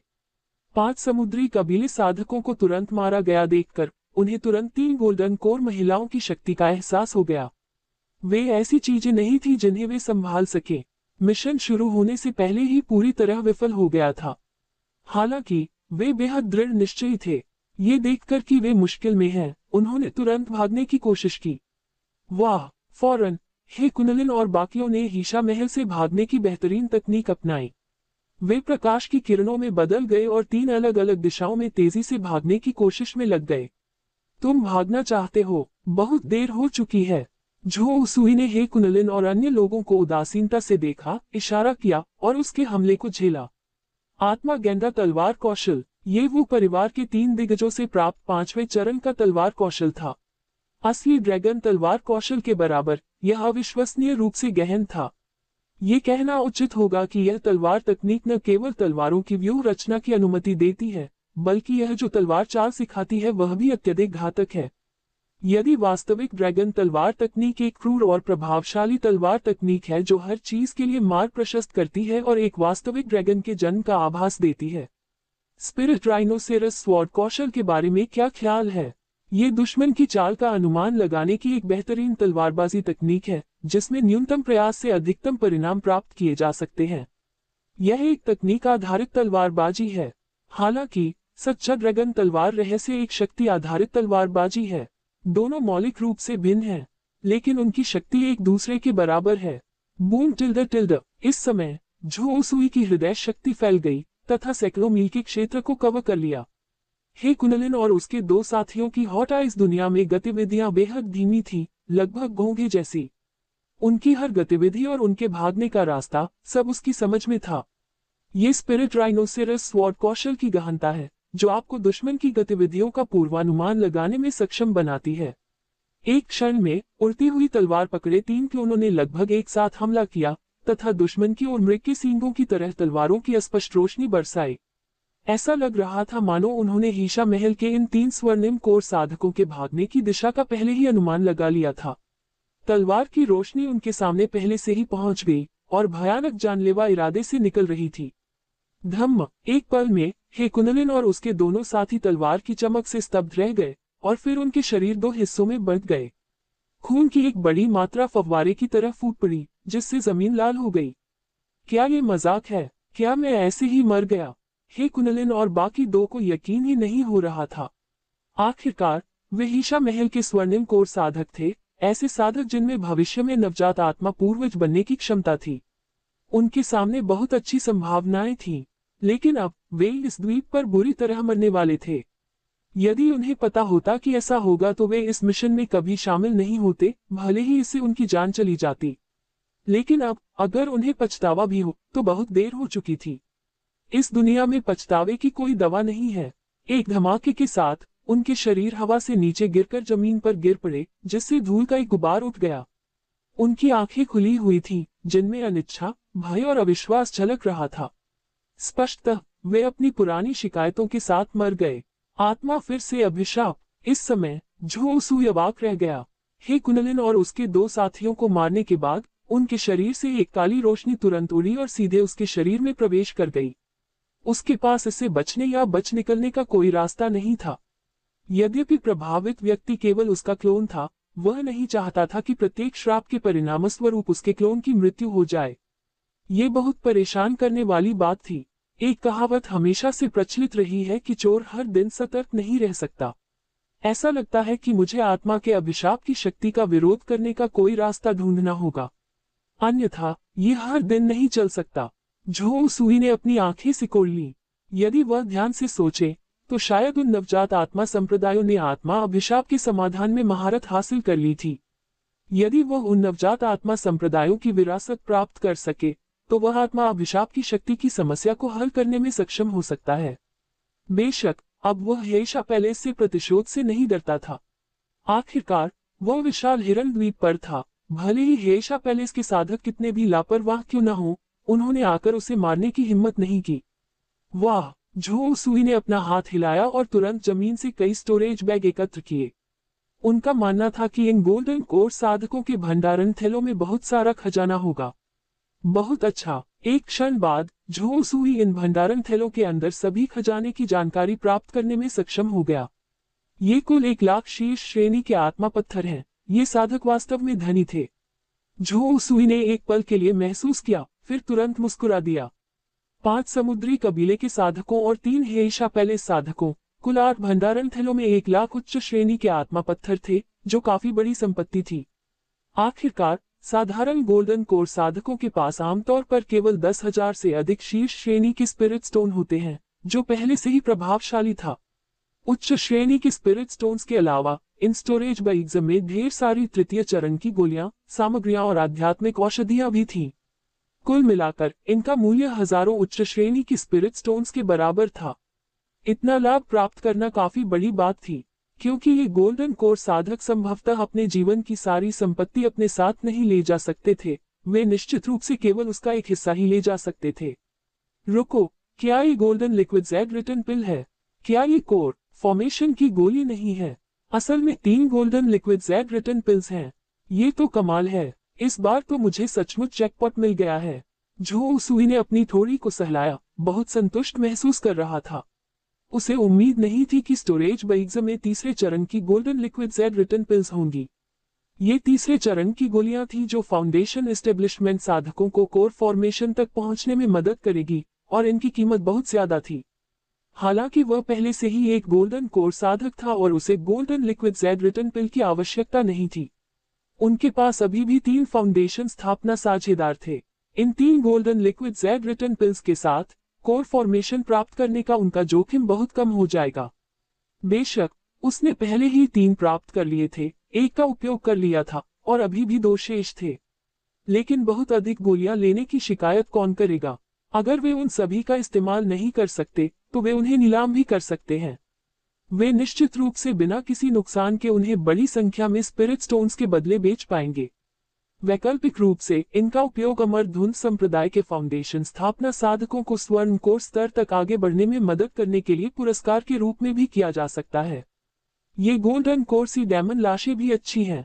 प्रत्येक गोल्डन कोर शव में अत्यधिक मात्रा में रक्तसार होता है, जिसे एक खजाना माना जा सकता है। यदि कोई इसका प्रतिदिन सेवन कर सके तो इससे शरीर को अनेक लाभ होंगे। इसके अलावा 5 दानव कोर हैं, जिनका उपयोग गोलियां बनाने के लिए किया जा सकता है या फाउंडेशन स्थापना साधकों को छद्म गोली साधक बनने में मदद करने के लिए किया जा सकता है। झो सुई ने अपनी ठुड्डी को सहलाया क्योंकि उसने जमीन पर 5 गोल्डन कोर सी डायमंड लाशों को देखा था। जहां तक 3 हेशा पैलेस गोल्डन कोर साधकों की लाशों का सवाल है, तो उन्होंने उन्हें पूरी तरह से नजरअंदाज कर दिया। आखिरकार मनुष्य अपनी ही प्रजाति को नहीं खा सकता, लेकिन फिर भी समुद्री कबीले के जानवरों को खाना अपेक्षाकृत आसान काम था। आखिरकार वे एक ही प्रजाति के नहीं थे। राक्षस मनुष्यों को खाते हैं और मनुष्य राक्षसों को खाते हैं। ये तो प्राकृतिक नियम है। ईमानदारी से कहे तो उसकी ड्रैगन एलिफेंट गू साधना में वृद्धि के साथ रक्त और ऊर्जा की मांग भी बढ़ती जा रही थी। साधारण जानवरों का खून और ऊर्जा अब इसके लिए पर्याप्त नहीं थी। केवल फाउंडेशन स्थापना या उच्च स्तरीय जानवर ही इसकी आवश्यकताओं को पूरा कर सकते थे। सौभाग्य से इस समुद्री क्षेत्र में अन्य चीजों की कमी के बावजूद समुद्री जीव जंतु प्रचुर मात्रा में थे तथा भोजन की कभी कमी नहीं थी। काश मैं कुछ नवजात आत्मा स्तर के जानवरों का उपभोग कर पाता। मुझे आश्चर्य है कि एक नवजात आत्मा स्तर के जानवर के मांस और रक्त में कितनी ऊर्जा हो सकती है। झो सुई काफी उत्साहित थी। हालांकि वह ये भी जानता था कि नवजात आत्मा स्तर के जानवर को मारना बहुत कठिन था। इस स्तर के जानवर संख्या में कम थे, अविश्वसनीय रूप से शक्तिशाली थे और अक्सर एक प्रमुख कबीले के नेता थे। कोई भी उन्हें आसानी से नहीं मार सकेगा, लेकिन पहले से ही 5 गोल्डन कोर समुद्री राक्षसों की लाशें होना अच्छा था। यह उसके लिए काफी समय तक भोजन करने तथा उसकी दैनिक आवश्यकताओं को पूरा करने के लिए पर्याप्त है। वाह! इस विचार के साथ उसने अपना हाथ लहराया और तुरंत 5 गोल्डन कोर समुद्री दानव लाशों को इकट्ठा किया। बाद में उन्होंने एक अन्य क्लोन को ये सभी खजाने अमरधुंध संप्रदाय को वापस भेजने की अनुमति दी।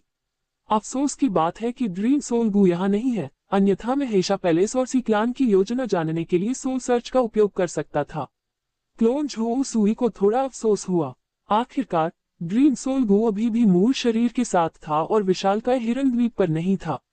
ड्रीम सोल गू की शक्ति के बिना आत्मा खोज के लिए दुश्मन की आत्मा का उपभोग करना कठिन होगा। साधारण आत्मा खोज बहुत उपयोगी नहीं थी क्योंकि प्राप्त अधिकांश स्मृतियां खंडित थी। इसे छोड़ो, मुझे पहले मास्टर पीच ब्लॉसम को इसके बारे में सूचित करना चाहिए। विशालकाय हिरन द्वीप पर आक्रमण करने वाले इन गोल्डन कोर साधकों से अधिक कुछ होना चाहिए। द्वीप पर आक्रमण करने वाले समुद्री कबीले के और अधिक साधक और हेशा महल साधक अवश्य होंगे। झो सुई को आसन खतरे का आभास हुआ। यदि विशाल हिरन द्वीप वास्तव में गिर गया तो वूजी गठबंधन की रक्षा की दूसरी पंक्ति बर्बाद हो जाएगी, एक बड़ा अंतर बन जाएगा और दूसरी द्वीप श्रृंखला के सभी द्वीपों पर समुद्री कबीले का कब्जा हो जाएगा। वूजी अलायंस के सदस्य के रूप में उनका मिशन वूजी अलायंस की रक्षा करना था। यदि उसके पास शक्ति होती तो वह नहीं चाहता कि वूजी गठबंधन को समुद्री कबीले द्वारा नष्ट कर दिया जाए। ईमानदारी से कहूं तो वह अब भागना भी नहीं चाहता था। यदि वह कहीं और जाता तो ये गारंटी नहीं थी कि उसे चौथे चरण का शीर्ष स्तरीय स्पिरिट वेन मिल जाएगा। इसलिए किसी भी परिस्थिति में उसे सीक्लान और हेशा पैलेस की योजनाओं को रोकना होगा। वह उन्हें कतई सफल नहीं होने दे सकते। ठीक है, मेरे पास अभी भी कई क्लोन हैं। उसे मेरे मूल शरीर का भेष धारण करने दे और सीधे मास्टर पीच ब्लॉसम से संपर्क करें। झो सुई ने अपनी ठुड्डी को ब्रश किया। आखिरकार विशालकाय हिरन द्वीप पर गया क्लोन अकेला नहीं था। 30 अन्य लोग भी अलग अलग जगहों पर छिपे हुए थे, क्योंकि एक इंसान के रूप में हमें हमेशा बैकअप योजनाओं की आवश्यकता होती है। यदि उसके किसी क्लोन को कुछ हो गया तो अन्य क्लोन उसकी जगह ले लेंगे। यही स्टैंड एंड चाल है। इस विचार से उन्होंने मास्टर पीच ब्लॉसम से संपर्क करने के लिए पीच ब्लॉसम द्वीप की टोकन का उपयोग किया। ... इस समय विशाल हिरन द्वीप पर एक निवास।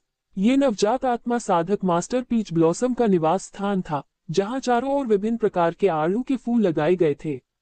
क्या यह आदमी मेरे घर आना चाहता है? मास्टर पीच ब्लॉसम मूल रूप से प्रकृति की आध्यात्मिक ऊर्जा को ग्रहण करने और छोड़ने की साधना करने की योजना बना रही थी। एक नवजात आत्मा साधक होने के नाते उन्हें अपने मन को निरंतर बढ़ाने के लिए दिन रात अभ्यास करने की आवश्यकता थी। उसने लगभग तुरंत ही अपने टोकन पर झो सुई का संदेश देख लिया। उसके बेहद खूबसूरत चेहरे पर थोड़ी घबराहट दिख रही थी। उसे उम्मीद नहीं थी कि यह आदमी इतनी देर से उसके पास आएगा।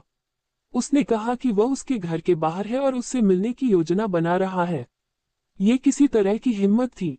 एक पुरुष और एक महिला का अकेले रहना हमेशा अनुचित होता है, खासकर देर रात की मीटिंग्स के दौरान। क्या किसी को यह असामान्य नहीं लगेगा? दुनिया में ऐसा कौन सा स्थान है जहां कोई पुरुष किसी महिला को रात्रि बैठक के लिए आमंत्रित कर सकता है, जब तक कि दोनों पक्ष अनुचित संबंध में न हों? ये बेशर्म आदमी, क्या ये उनके थोड़े अच्छे रिश्ते का फायदा उठाकर आगे बढ़ रहा था? एक छोटे गोल्डन कोर पुरुष साधक ने एक नवजात आत्मा महिला साधक के साथ इतना दुस्साहस करने का साहस किया, जबकि उसके पीछे छिपे उद्देश्य भी थे।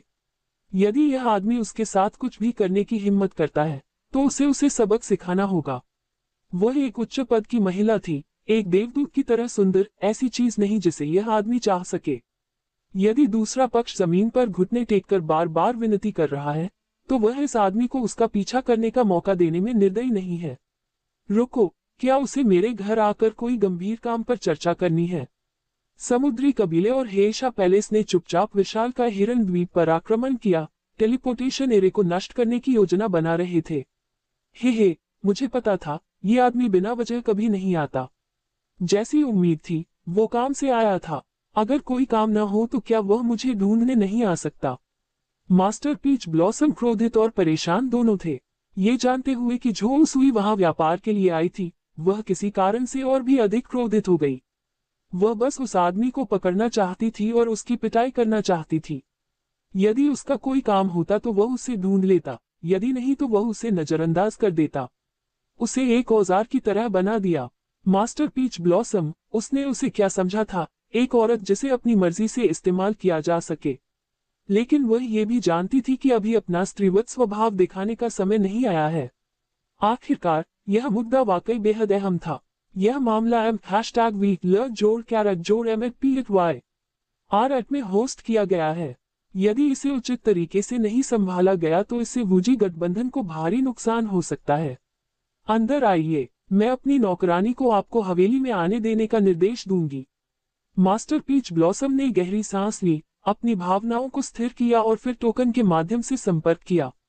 एक क्षण बाद नौकरानी के नेतृत्व में झो सुई आसानी से हवेली के बाहर से आया और खुद को मास्टर पीच ब्लॉसम के ध्यान कक्ष में पाया। मास्टर पीच ब्लॉसम, झो सुई ने मास्टर पीच ब्लॉसम का अभिवादन किया। इस समय मास्टर पीच ब्लॉसम ने गुलाबी रंग की पारदर्शी स्कर्ट पहनी हुई थी। उसके काले चमकदार बाल नीचे लटके हुए थे। इस पोशाक में उसके आकर्षक रूप उभर कर सामने आ रहे थे। उसकी खूबसूरत आंखें सितारों की तरह चमक रही थी।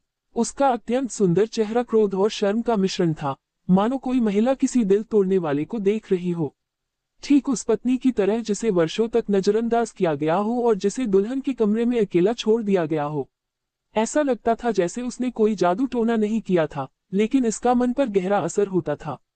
अगर कोई उसकी पोशाक के आगे समर्पण न कर सके तो उसे बहुत बुरा लगेगा। यह एक देवी जैसी महिला का आकर्षण था, जिसके अनेक सुंदर आचरण थे। यद्यपि झो सुई के पास कई समान रूप से आकर्षक दाव साथी थे, फिर भी मास्टर पीच ब्लॉसम निश्चित रूप से सबसे विशेष था। अरे, इस औरत को क्या हो गया है? ऐसा क्यों लगता है कि मुझ पर जादू कर दिया गया है? झो सुई थोड़ा चौंका। जैसे ही उसने इस महिला को देखा, उसे ऐसा महसूस हुआ कि वह उसका विनम्र सेवक बनने के अलावा और कुछ नहीं चाहता। यह मनुष्य की सहज प्रवृत्ति थी, जिसे दबाना असंभव था। मुझे बताओ, आखिर क्या हो रहा है? आपको ये जानकारी कहाँ से मिली? कठोर चेहरे के साथ मास्टर पीच ब्लॉसम ने अपनी मोहक आंखों से झो सुई को देखा। उसने कोई भावना नहीं दिखाई। एक उच्च श्रेणी की नवजात आत्मा महिला साधक के आचरण के साथ उसे नीचे देख रही थी, बिल्कुल गंभीर। हालांकि वह अपने दिल की धड़कन बढ़ने से खुद को नहीं रोक सकी। अरे, यह आदमी इतना सुंदर कैसे हो सकता है? ये तो जन्मजात सुंदर लड़का है। इसमें कोई आश्चर्य नहीं कि वह इतनी सारी खूबसूरत पत्नियों और रखेलों से घिरा हुआ है। यदि आकाश दानव संप्रदाय की चुड़ैलें उसे देख लेंगी, तो वे निस्संदेह उसे छीनकर अपने शयन कक्षों में बंद कर देंगी तथा उसे जीवन भर बाहर नहीं जाने देंगी। ऐसा आदमी मधुमक्खियों के लिए शहद की तरह है, लाल होठों वाला उपद्रवी। मैं नहीं जानता कि वह कितनी सुंदर महिला साधकों को नुकसान पहुंचाएगा। वरिष्ठ, यह इस तरह है, मैं अपनी यात्रा के दौरान इस पर ठोकर खाई। झो सुई ने समझाया कि सच्चाई और झूठ के मिश्रण के साथ क्या हुआ था, क्योंकि उन्हें कोई पता नहीं था कि कठोर नवजात आत्मा महिला साधक अंदर क्या सोच रही थी। विशालकाय हिरन द्वीप पर आने का उनका उद्देश्य अपनी 3 प्रिय पत्नियों से मिलना था, लेकिन अनजाने में उन्हें समुद्री कबीले और हेशा पैलेस के बीच षड्यंत्र का पता चल गया। परिणाम स्वरूप उन्होंने सी क्लान के 5 गोल्डन कोर साधकों और हेशा पैलेस के 3 साधकों की हत्या कर दी। तभी उन्हें उनकी योजनाओं का पता चला। तो आप सुझाव दे रहे हैं कि आप आत्मा से संबंधित एक शक्तिशाली गुप्त तकनीक में कुशल हैं। इस आत्मा गुप्त तकनीक में एक जबरदस्त संवेदी कौशल है, जो हजारों मील की दूरी तय करने में सक्षम है।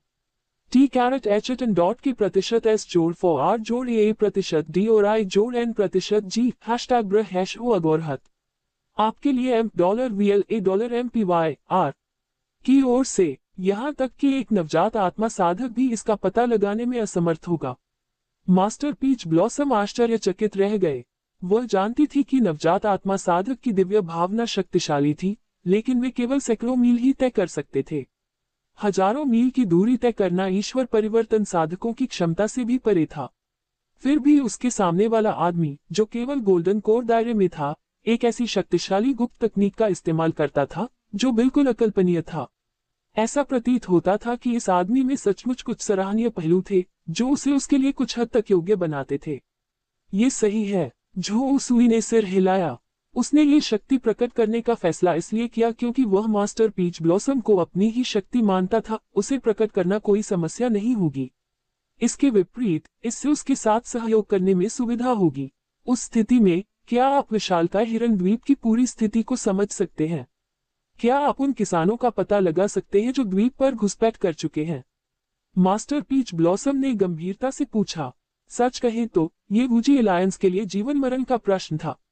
यदि समुद्री कबीले और हेशा महल को अपनी मनमानी करने की अनुमति दे दी गई, तो वूजी गठबंधन को भारी नुकसान उठाना पड़ेगा, भले ही इसे उनका पूर्ण पतन न हो। इसलिए इन घुसपैठिए किसानों को जड़ से उखाड़ फेंकना अत्यंत आवश्यक था, चाहे कुछ भी हो जाए। मुझे कोशिश करने दो, झो सुई ने गंभीरता से कहा। यद्यपि अब वह केवल एक प्रतिरूप था, उसके पास उसकी मूल दिव्य इंद्रिय का केवल आधा हिस्सा था और उसकी चेतना का सागर केवल 150 मील तक फैला हुआ था, जबकि उसकी हृदय चक्षु केवल 1500 मील तक फैली हुई थी।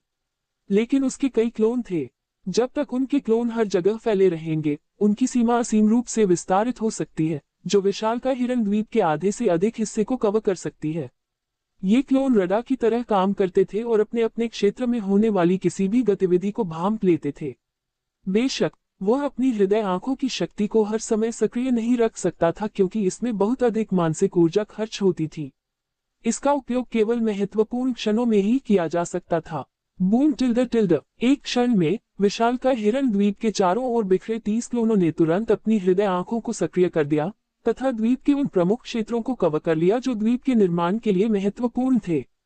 तुरंत ही वह विशालकाय हिरन द्वीप के हर कोने में घटित हो रही हर घटना को महसूस कर सका, जो उसकी चेतना के सागर के सामने प्रकट हो रही थी। यह मिल गया है। कुल 350 सीक्लान के गोल्डन कोर साधकों और 30 हेशा पैलेस के गोल्डन कोर साधकों ने विशालकाय हिरन द्वीप में घुसपैठ की है। सबसे महत्वपूर्ण बात यह है कि समुद्री कबीले से 5 नवजात आत्मा साधक और हेशा पैलेस से 2 साधक भी प्रवेश कर चुके हैं। वे न केवल विशालकाय हिरन द्वीप में प्रवेश कर चुके हैं, बल्कि टेलीपोर्टेशन एरे के भी करीब हैं। झो उसुई ने तुरंत अपनी आंखें खोली और जो जानकारी उसने एकत्र की थी, उसे बता दिया। क्या उन्होंने विशालकाय हिरन द्वीप को छलनी में बदल दिया है? इतने सारे नवजात आत्मा साधक घुसपैठ करने में कैसे कामयाब हो गए? गार्ड क्या कर रहे थे? मास्टर पीच ब्लॉसम का चेहरा गंभीर हो गया। तभी उसे विशालकाय हिरन द्वीप पर संकट की गंभीरता का एहसास हुआ। उसने एक पल के लिए गोल्डन कोर साधकों को एक तरफ रख दिया। अकेले 7 नवजात आत्मा साधकों की घुसपैठ ही एक बड़ी चिंता का विषय थी। ये देखते हुए कि द्वीप पर केवल 5 नवजात आत्मा पूर्वज थे, जिनमें वह भी शामिल थी। यदि ये घुसपैठिए तबाही मचाने पर उतारू हो जाएं तो कौन जाने कितने लोग मारे जाएंगे। रुके, वे विशालकाय हिरन द्वीप में घुसपैठ करने की हिम्मत क्यों करेंगे? क्या इन लोगों को यह नहीं पता कि एक बार उनके ठिकाने का पता चल गया, और यदि विशालकाय हिरन द्वीप की चौथी श्रेणी की निम्न श्रेणी की बड़ी सेना सक्रिय हो गई, तो वे बर्बाद हो जाएंगे। मास्टर पीच ब्लॉसम के मन में अचानक ये विचार आया। इससे पहले विशालकाय हिरन द्वीप चौथी श्रेणी के निम्न संरचना नॉन ईदर रहस्यमय लकड़ी सरनी के कारण सुरक्षित था। एक बार यह संरचना सक्रिय हो जाने पर नवजात आत्मा साधक भी बिना किसी नुकसान के बच नहीं सकता। इसलिए समुद्री कबीले के नवजात आत्मा साधकों ने विशालकाय हिरन द्वीप पर लापरवाही से हमला करने की हिम्मत नहीं की और केवल आसपास के क्षेत्र से ही खतरे पैदा किए। लेकिन अब वे चौथे चरण के गठन को इतनी बेशर्मी से नजरअंदाज करने का साहस कर रहे हैं। इसलिए केवल एक ही संभावना थी। उन्होंने नॉन ईदर रहस्यमय लकड़ी सरनी को नष्ट करने का एक तरीका खोज लिया था। उन्हें अवश्य ही सर्वोच्च श्रेणी का आध्यात्मिक खजाना ड्रैगन सीलिंग स्टेक प्राप्त हुआ होगा। यह उच्च कोटि का आध्यात्मिक खजाना आत्मा की नसों को सील कर सकता है। यहाँ तक कि चौथे चरण की स्पिरिट वेन को भी आसानी से सील किया जा सकता है। झो उसुई ने संक्षेप में उनकी विधि को भांप लिया और चौथे चरण के शीर्षेरे मास्टर के ज्ञान के साथ वह तुरंत उनकी रणनीति को जान गया। शीर्ष श्रेणी आध्यात्मिक खजाने। ड्रैगन सीलिंग स्टेक सामान्य स्पिरिट सीलिंग स्टेक की तुलना में दर्जनों गुना अधिक शक्तिशाली है। आखिरकार स्पिरिट सीलिंग स्टैक्स का उपयोग केवल नियमित स्पिरिट नसों को सील करने के लिए किया जाता है। जहां तक ड्रैगन सीलिंग स्टैक्स का प्रश्न है, यहां तक कि चौथे चरण या पांचवें चरण की स्पिरिट नसों को भी आसानी से सील किया जा सकता है, यहां तक कि ड्रैगन नसों को भी। ये ध्यान देने योग्य बात है कि चौथे चरण की सरणी की जबरदस्त शक्ति चौथे चरण की एनिमा शिराओं के कारण है। चौथे चरण की आत्मा शिरा किसी भी व्यू में समस्त शक्ति का स्रोत होती है। ये काफी हद तक इलेक्ट्रिक वाहन की बैटरी जैसा है। अपने ऊर्जा स्रोत के बिना चौथे चरण का महासमूह स्वाभाविक रूप से सक्रिय होने में असमर्थ होगा। जैसे बिना तेल वाली कार को चलाना असंभव है, चाहे आप कुछ भी कर लें। ड्रैगन सीलिंग स्टेक जैसा उच्च स्तरीय आध्यात्मिक खजाना ऐसी ही एक आवश्यक वस्तु है। बेशक ड्रैगन सीलिंग स्टेक का उपयोग करके चौथे चरण की स्पिरिट नस को सील करना इतना आसान नहीं है। चौथे चरण की आत्मा शिरा को सील करने के लिए उसके उद्गम का पता लगाना आवश्यक है। जाहिर है, समुद्री कबीले और हेयशा पैलेस के साधकों ने विशालकाय हिरन द्वीप पर चौथे चरण की आत्मा शिरा के स्रोत का पता लगाया और अपने कब्जे में एक ड्रैगन सीलिंग स्टेक का इस्तेमाल किया, जिसका उद्देश्य चौथे चरण के उपभव्य गठन को तुरंत सील करना था। भव्य व्यूह के निष्क्रिय हो जाने पर उनकी बेहतर संख्या से सीक्लान और हेयशा पैलेस को लाभ मिलेगा। वूजी संघ के किसानों को केवल हार का सामना करना पड़ेगा। ये कमीने बहुत समय से इसकी साजिश रच रहे थे। मास्टर पीच ब्लॉसम के चेहरे पर ठंडे क्रोध का भाव था तथा उनमें गहरी हत्या की मंशा झलक रही थी। जाहिर है, ऐसी योजना रातों रात तैयार नहीं की जा सकती थी। समुद्री कबीले के साधक और हेयशा महल के सदस्य बहुत लंबे समय से इसकी साजिश रच रहे होंगे, और अब उनकी योजना अंततः सफल हो गई थी। गड़गड़ाहट टिल्ड टिल्ड। उस क्षण पूरा विशाल मृगद्वीप जोर से हिल गया, मानो 7 या 8 डिग्री का भूकंप आ रहा हो। वहां मौजूद सभी साधक इस जबरदस्त कंपन को महसूस कर सकते थे। पूरे देश में सैकड़ों मील तक गहरी भयावह दरारें दिखाई देने लगी। सबसे अधिक भयभीत करने वाली बात यह थी कि पूरे द्वीप को घेरने वाली यह श्रृंखला नष्ट हो गई। विश्व की आध्यात्मिक ऊर्जा की विशाल मात्रा स्वर्ग और पृथ्वी के बीच बिखर गई। ऐसा लग रहा था मानो विशालकाय हिरन द्वीप पर स्थित सरनी ने एक ही बार में पूरी तरह से काम करना बंद कर दिया हो। अरे, बहुत देर हो चुकी है, उन्होंने शुरू कर दिया है। मास्टर पीच ब्लॉसम का चेहरा गंभीर हो गया। इसमें कोई संदेह नहीं है कि जायंट डियर आइलैंड के चौथे चरण ने काम करना क्यों बंद कर दिया है। ये निश्चित रूप से समुद्री कबीले के शासक ही थे जिन्होंने विशालकाय हिरन द्वीप के चौथे चरण के निचले आत्मा शिरा को सील कर दिया था। परिणाम स्वरूप विशाल हिरन द्वीप के 9 निचले रहस्यमय लकड़ी के समूह ने अपनी शक्ति खो दी थी। यदि वे इस भव्य व्यूह का उपयोग करने में सक्षम होते तो संप्रभुओं के पास भी जीत की बहुत कम संभावना होती। लेकिन अब महासमर की शक्ति के नष्ट हो जाने से वूजी संघ की ताकत अकल्पनीय रूप से कमजोर हो गई है। विशालकाय हिरन द्वीप को दुश्मन के लिए पूरी तरह से खुला छोड़ दिया गया था। ये बिल्कुल उस प्राचीन साम्राज्य की तरह था जिसकी लंबी दीवारों को घास के मैदानों से आए सैनिकों ने तोड़ दिया था, जिससे कोई प्राकृतिक सुरक्षा नहीं बची थी। सभी सुरक्षा उपाय समाप्त हो जाने के बाद दुश्मन अपनी इच्छानुसार हमला कर सकता था। झो सुई, तुम्हें जाना चाहिए। हमने जायंट डियर द्वीप पूरी तरह खो दिया है। अब कोई उम्मीद नहीं बची है। मास्टर पीच ब्लॉसम ने आह भरी। पहले तो उसने सोचा कि दुश्मन को रोकने का एक मौका है, लेकिन अफसोस उसे यह खबर बहुत देर से मिली। इससे पहले कि वह कुछ कर पाती, शत्रु ने विशालकाय हिरन द्वीप के भव्य चौथे चरण के गठन 9 नीदर रहस्यमयी लकड़ी समूह को ध्वस्त कर दिया था। इसके अलावा दुश्मन बहुत बड़ा और शक्तिशाली था जिसके 7 राजा थे और सैकड़ों गोल्डन कोर साधक, और उनके पास अनगिनत सुदृढ़ीकरण थे। पूरी श्रृंखला माई वर्चुअल लाइब्रेरी एम्पायर MVL0EMPYR पर उपलब्ध है। विशाल हिरन द्वीप अब अलग थलग और हताश हो चुका था। वहां कोई उम्मीद नहीं बची थी। एकमात्र रास्ता भागना ही था। हालांकि वह एक संप्रभु और दाओइस्ट अनलिमिटेड की बेटी थी और स्वाभाविक रूप से निगरानी का लक्ष्य होगी। ऐसा लगता है कि दुश्मन के कई शासक पहले से ही उसकी स्थिति पर कब्जा कर चुके थे। वे या तो उसे पकड़ना चाहते थे या उसे मार डालना चाहते थे। यदि झो सुई ने उसका पीछा किया तो उसकी मृत्यु निश्चित होगी। अब वहां से निकलकर ही वह अपना जीवन बचा सकता था। मास्टर पीच ब्लॉसम, हमें अभी आशा नहीं खोनी चाहिए। स्थिति को बदलना पूरी तरह असंभव नहीं है। झो सुई की आंखों में ठंडे दृढ़ संकल्प की चमक चमक उठी। इस समय उसका असली शरीर तीसरे स्तर के बुकवर्म की शक्ति का उपयोग कर रहा था तथा इस युद्ध में जवाबी हमले की संभावनाओं की लगातार गणना कर रहा था।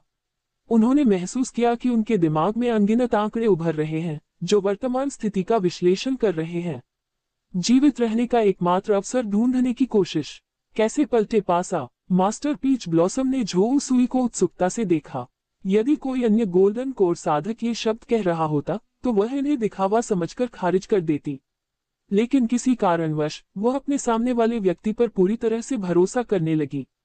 उसे ऐसा लगा जैसे उसके दावे चाहे कितने भी बेतुके क्यों न हो, वह उस पर विश्वास कर लेगी। यह अजीब अनुभूति उसके जैसे नवजात आत्मा साधक को नहीं होनी चाहिए। फिर भी ये सब हो रहा था।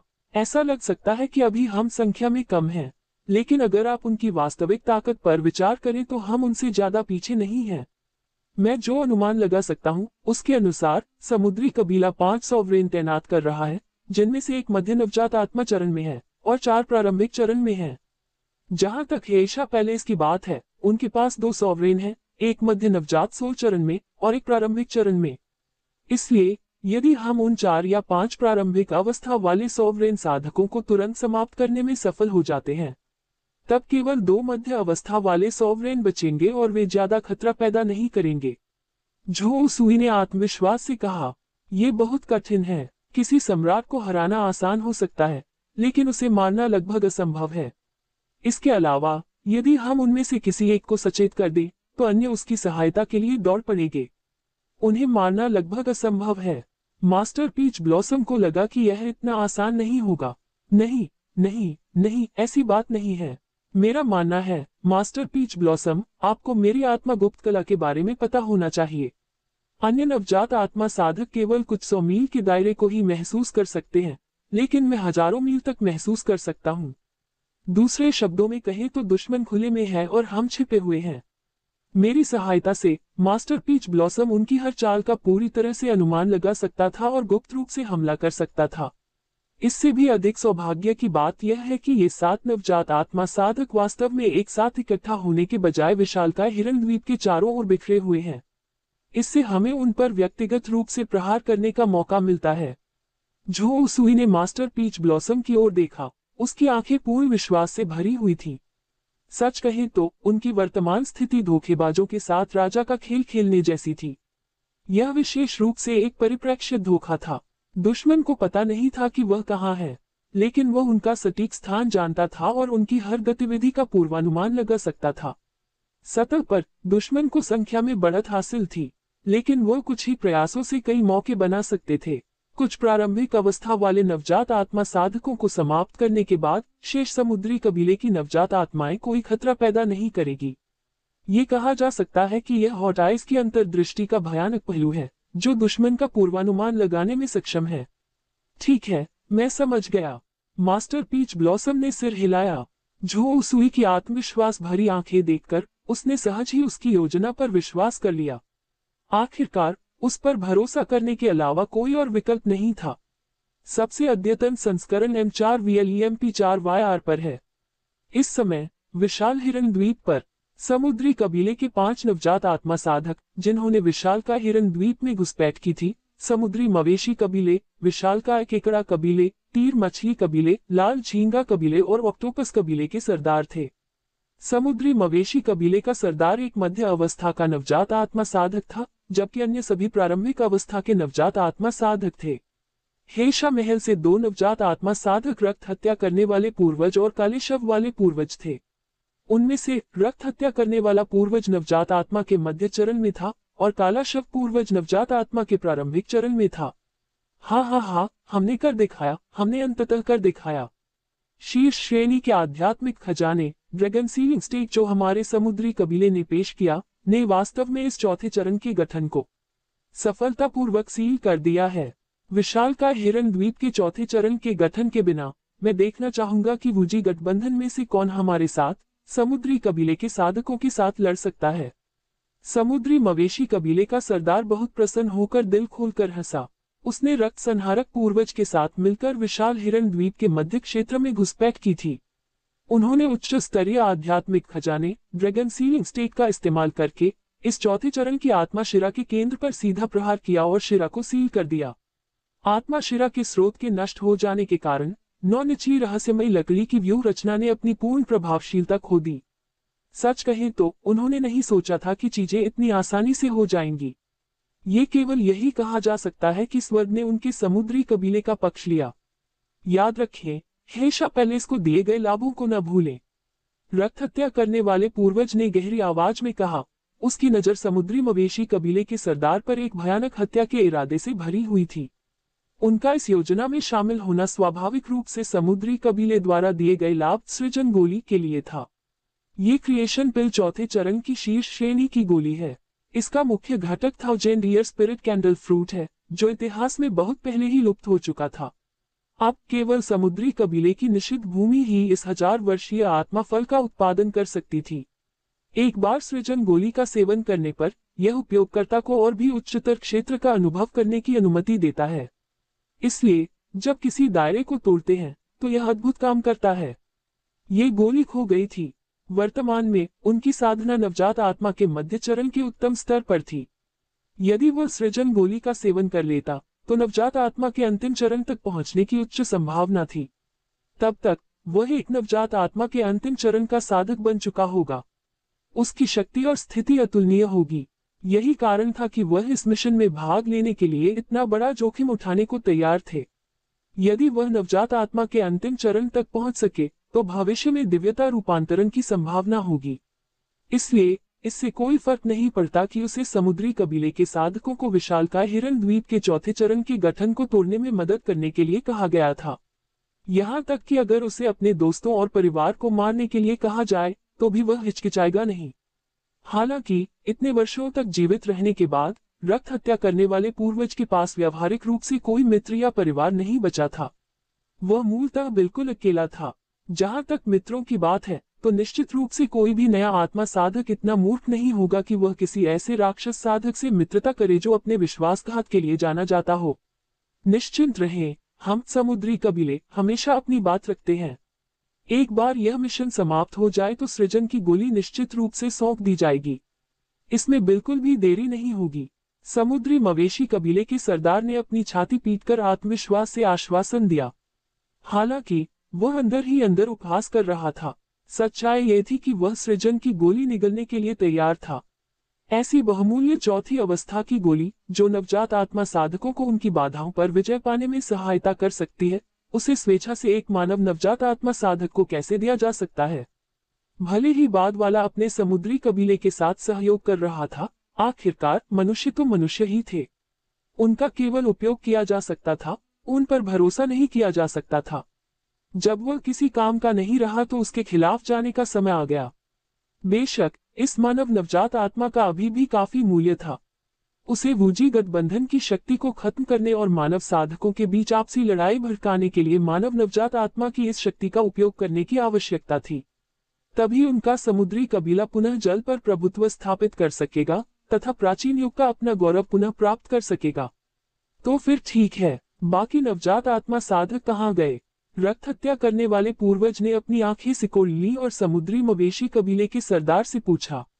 हेशा पैलेस के एक नवजात आत्मा साधक के रूप में वह निश्चित रूप से मूर्खतापूर्वक दूसरे के शब्दों पर भरोसा नहीं करेगा। इस ऑपरेशन के लिए सहमत होने का कारण ये था कि वह भी वूजी गठबंधन के चौथे चरण के गठन को तोड़ने के लिए समुद्री कबीले की शक्ति का उपयोग करना चाहता था। विशालकाय हिरन द्वीप की संपत्ति ही उसकी ईर्ष्या का असली कारण थी। भले ही उसे सृजन की गोली न मिले, लेकिन जब तक उसे विशाल हिरन द्वीप के अनेक खजाने मिलते रहेंगे तब तक ये सार्थक रहेगा। ये पूरी तरह से व्यर्थ यात्रा नहीं है। बेशक अगर दूसरा पक्ष उसके खिलाफ जाना चाहता है तो उसे जानवरों को मारने और उनके खजाने को लूटने में कोई आपत्ति नहीं है। विशालकाय केकड़ा कबीले, तीर मछली कबीले और लाल झींगा कबीले के प्रमुख विशालकाय हिरन द्वीप पर टेलीपोर्टेशन सरणी को नष्ट करने के लिए पहले ही निकल चुके हैं। एक बार जब वे टेलीपोर्टेशन एरे को नष्ट कर देंगे तो वूजी अलायंस सुदृढ़ीकरण भेजने में सक्षम नहीं होगा। विशाल और असीम महासागर में टेलीपोर्टेशन एरे के बिना उन्हें वूजी द्वीप से यहां पहुंचने में कम से कम 10 दिन लगेंगे। तब तक युद्ध पूरी तरह समाप्त हो चुका होगा। जहां तक ऑक्टोपस कबीले के प्रमुख और हेशा पैलेस के एल्डर ब्लैक कॉप्स का सवाल है, वे विशालकाय हिरण्द्वीप पर अन्य नवजात आत्मा साधकों पर घात लगाने गए हैं।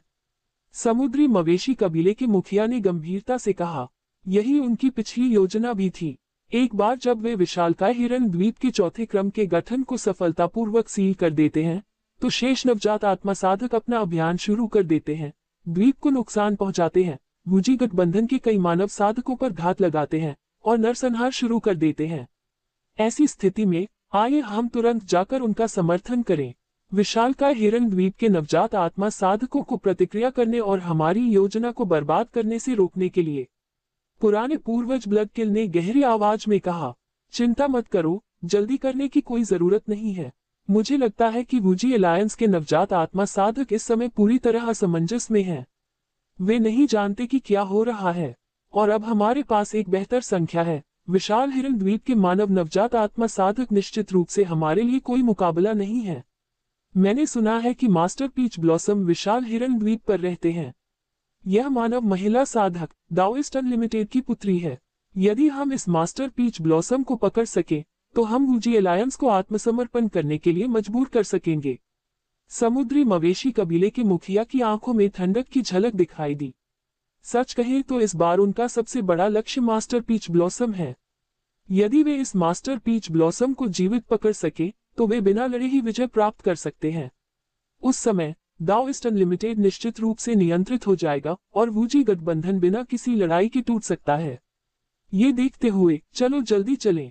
इस मास्टर पीच ब्लॉसम को असाधारण रूप से सुंदर कहा जाता है, जो कैम्बलान सागर क्षेत्र की पहली सुंदरता है। मुझे आश्चर्य है कि इस सुंदरी का स्वाद कैसा है। पुराने पूर्वज ब्लडकिल की आंखों में लालच की चमक दिखाई दी। उसी समय ऑक्टोपस कबीले के प्रमुख और एल्डर ब्लैक कॉप्स विशाल हिरण्द्वीप पर एक खजाने के भंडार के पास छिपे हुए थे। यह विशाल हिरण्द्वीप में वूजी गठबंधन का खजाना भंडार है, जिसमें बड़ी संख्या में गोलियां, तावीज, जादुई खजाने, साथ ही आत्मा के पत्थर, जो बहुत मूल्यवान है, रखे हुए हैं। इसकी कड़ी सुरक्षा की जाती है। हालांकि नवजात आत्मा साधकों के लिए इस तरह की रक्षा को कमजोर माना जा सकता है। यह आप मानव साधकों के लिए प्रभावशाली है। आपने विशालकाय हिरण्द्वीप का खजाना भंडार इतनी जल्दी ढूंढ लिया। तुम्हारे बिना मुझे नहीं पता कि खजाने के भंडार का स्थान ढूंढने में मुझे कितना समय लगेगा। अंधेरे में छिपे ऑक्टोपस कबीले के मुखिया ने अपने सामने रखे खजाने को लालच भरी नजरों से देखते हुए आह भरी। वह वास्तव में खजाने को लूटने के लिए तुरंत दौड़ना चाहता था। यह कोई बड़ी बात नहीं है। मुझे सबसे पहले विशालकाय हिरण्द्वीप का नक्शा मिला और खजाने के भंडारण का स्थान पता चला। इस बार आइए हम सब मिलकर खजाने को लूटने का प्रयास करें। हम प्राप्त खजाने को आधा आधा बांट लेंगे। आप क्या सोचते हैं? एल्डर ब्लैक कॉप्स हल्के से मुस्कुराया। सामग्री MVLMYR द्वारा प्रस्तुत। ये थोड़ा अनुचित लगता है। अन्य नवजात आत्मा साधक सभी विशाल हिरण्द्वीप के गठन को नष्ट करने पर काम कर रहे हैं, लेकिन हम ही तो हैं जो खजाने को लूटेंगे और चुराएंगे। यह थोड़ा अनुचित लगता है। ऑक्टोपस कबीले का मुखिया हिचकिचाया। इसमें गलत क्या है? ज्यादा से ज्यादा हम उनके साथ कुछ खजाना बांट सकते हैं, लेकिन हमें कितना खजाना मिलेगा यह अभी भी हम पर निर्भर है ना? एल्डर ब्लैक कॉपस ने स्पष्ट रूप से कहा। आप मानव साधक सचमुच चालाक हैं। उस स्थिति में आइए हम सुखद सहयोग करें। ऑक्टोपस कबीले के मुखिया ने थोड़ी देर सोचा और फिर तुरंत सहमत हो गया। आखिरकार यदि दानव स्वयं काम नहीं करता है तो उसे स्वर्ग और पृथ्वी दोनों द्वारा निंदा की जाएगी।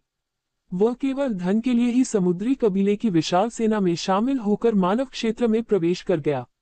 गहरी नफरत, ये पूरी तरह से काल्पनिक है। यदि कोई लाभ नहीं होगा तो कौन इस तरह अपनी जान जोखिम में डालेगा?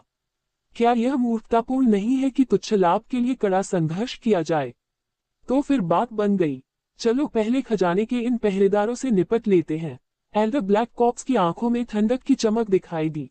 उसने अपने हाथ के एक इशारे से 18 उड़ते हुए ज़ॉम्बी बुला लिए। उन सभी से लाशों की तेज बदबू आ रही थी, जिससे जमीन जमी हुई लग रही थी। यही उसकी लाश को नियंत्रित करने की गुप्त कला है।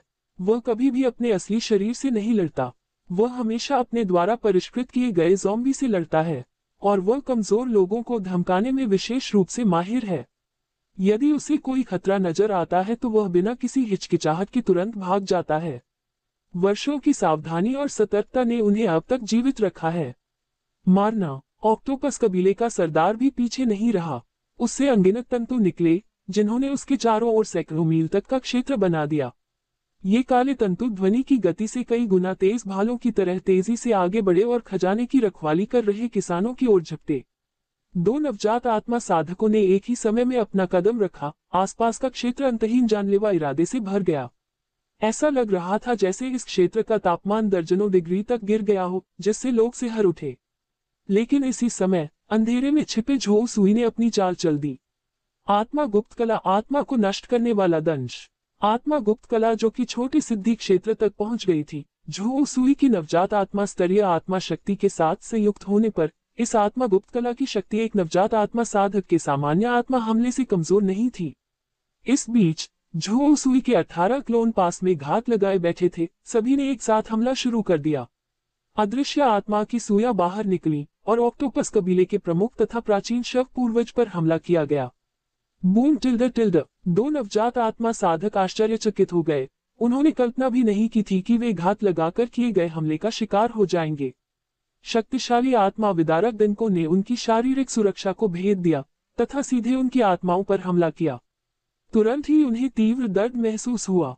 ऐसा लग रहा था जैसे कोई उनकी आत्मा को चीर रहा हो, उन्हें गंभीर क्षति पहुंचा रहा हो।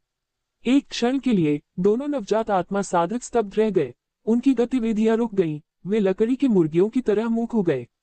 अरे, हम पर हमला हो रहा है। किस कमीने ने हमारे खिलाफ घात लगाया है? प्राचीन शव पूर्वज और ऑक्टोपस कुल प्रमुख, दोनों नवजात आत्मा साधक चौंक गए और क्रोधित हो गए। वे दुश्मनों पर घात लगाने के आदी थे, खुद घात में नहीं फंसे थे।